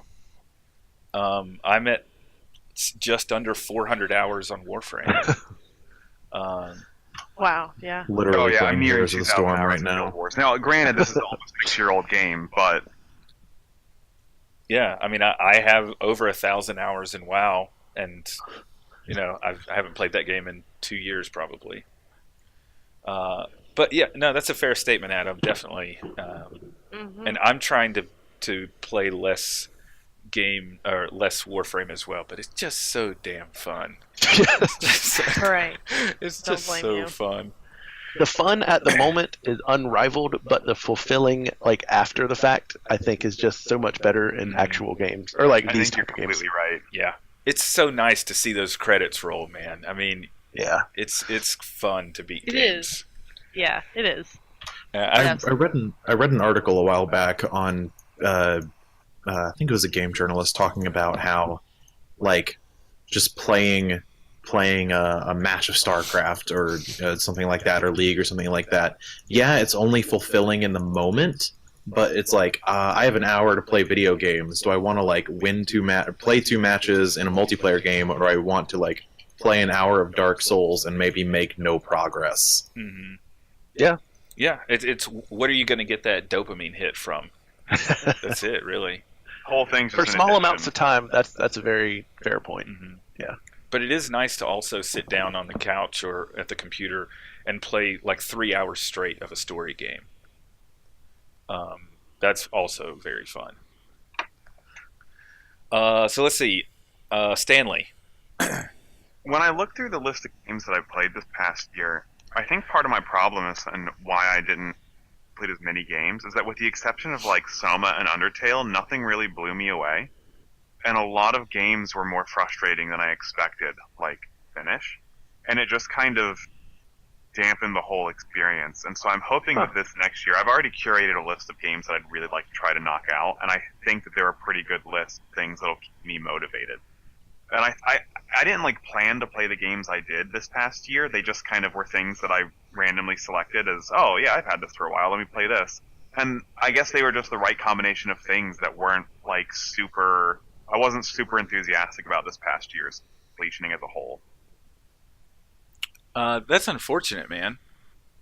I mean, I didn't dislike it. Like, Yeah. I definitely got a lot of games out of the way. Like, Crypt of the Necrodancer was one that I put. Let me see how long it took me. Crypt of the Necrodancer is a very short game in terms of, like, the actual time it takes when you complete each level on its own. Mhm. But I put 9 hours into this game just to beat it once, and it was such a difficult slog. Oh, yeah. Like, it's so hard to, like, remember all of the right. You get into like this zone where if you're not playing it constantly, you're losing your skill at it, and it just goes faster and faster. And so it's just my year is filled with games like that where I felt like, oh my god, I have to like figure out how to beat this game because Sure. it's kind of frustrating, but I have to do it. It was kind of like I'm work. just hoping next year isn't as intense like that. Yeah, I'm hoping so too. Yeah, and that's cool that you already have a list of games that you're going to tackle. Yeah. So for myself, I had an absolute blast gaming in 2017. It was my highest number of completion games ever. I finished with 22. Yeah. And like I said, I had a hard time picking out my worst game on this list. I mean, if it was a rating scale, all of these games fall between like 6.5 or 7 and 10 for me. Definitely my best favorite year in gaming. For 2018, I'm going to focus on, again, hitting up those AAA games. I've actually pulled a list of like best games of the year for the last 3 or 4 years, and I'm going to see which ones of those I have in my Steam library, and I'm going to start ticking those off the list. And then if one of them comes up on a Steam sale for $5, I'm going to grab it. So I actually just bought Far Cry 3 on the latest Steam sale. Yeah. And I'm going to play through that. I haven't played any of the Far Cry games. So that is my plan. And then there will be a bunch of Switch games on here for next year for sure. And then I think I'm wanting 2018 to be the year I finally beat a VR game. I have so many VR games that are kind of more experiences instead of fleshed out games. Which I think is maybe the downfall of VR at the moment. I love my Oculus Rift, don't get me wrong. I play it all the time. Of course. I still love it. But there's no Far Cry, there's no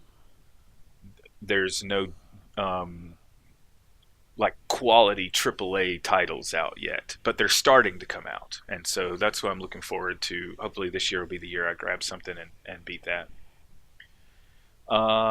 So I think that we definitely should have some sort of follow-up call because there are a number of discussions that I'd like to go through. We just didn't get to because of time. It's life. Yep. But I will say thank you guys for going on this journey with me. You know, Adam and I came up with this out of the blue 3 years ago, and we're still going strong, and I'm looking forward to year 4 of this. Heck yeah. I mean... I'm not saying it's solely, but it's one of the biggest reasons probably why I enjoy playing games as much, because it does force me to play through and not just go from this game to that and then back to the one. And so I love the completioning. I just love that I spend the whole year looking forward to this stream, which we've done. Is this our second or third time we've participated? This is our It's your second you participated. Second. Yeah. Yes. I like thinking about this throughout the year, and I can't believe it's been the second time now that we've done it.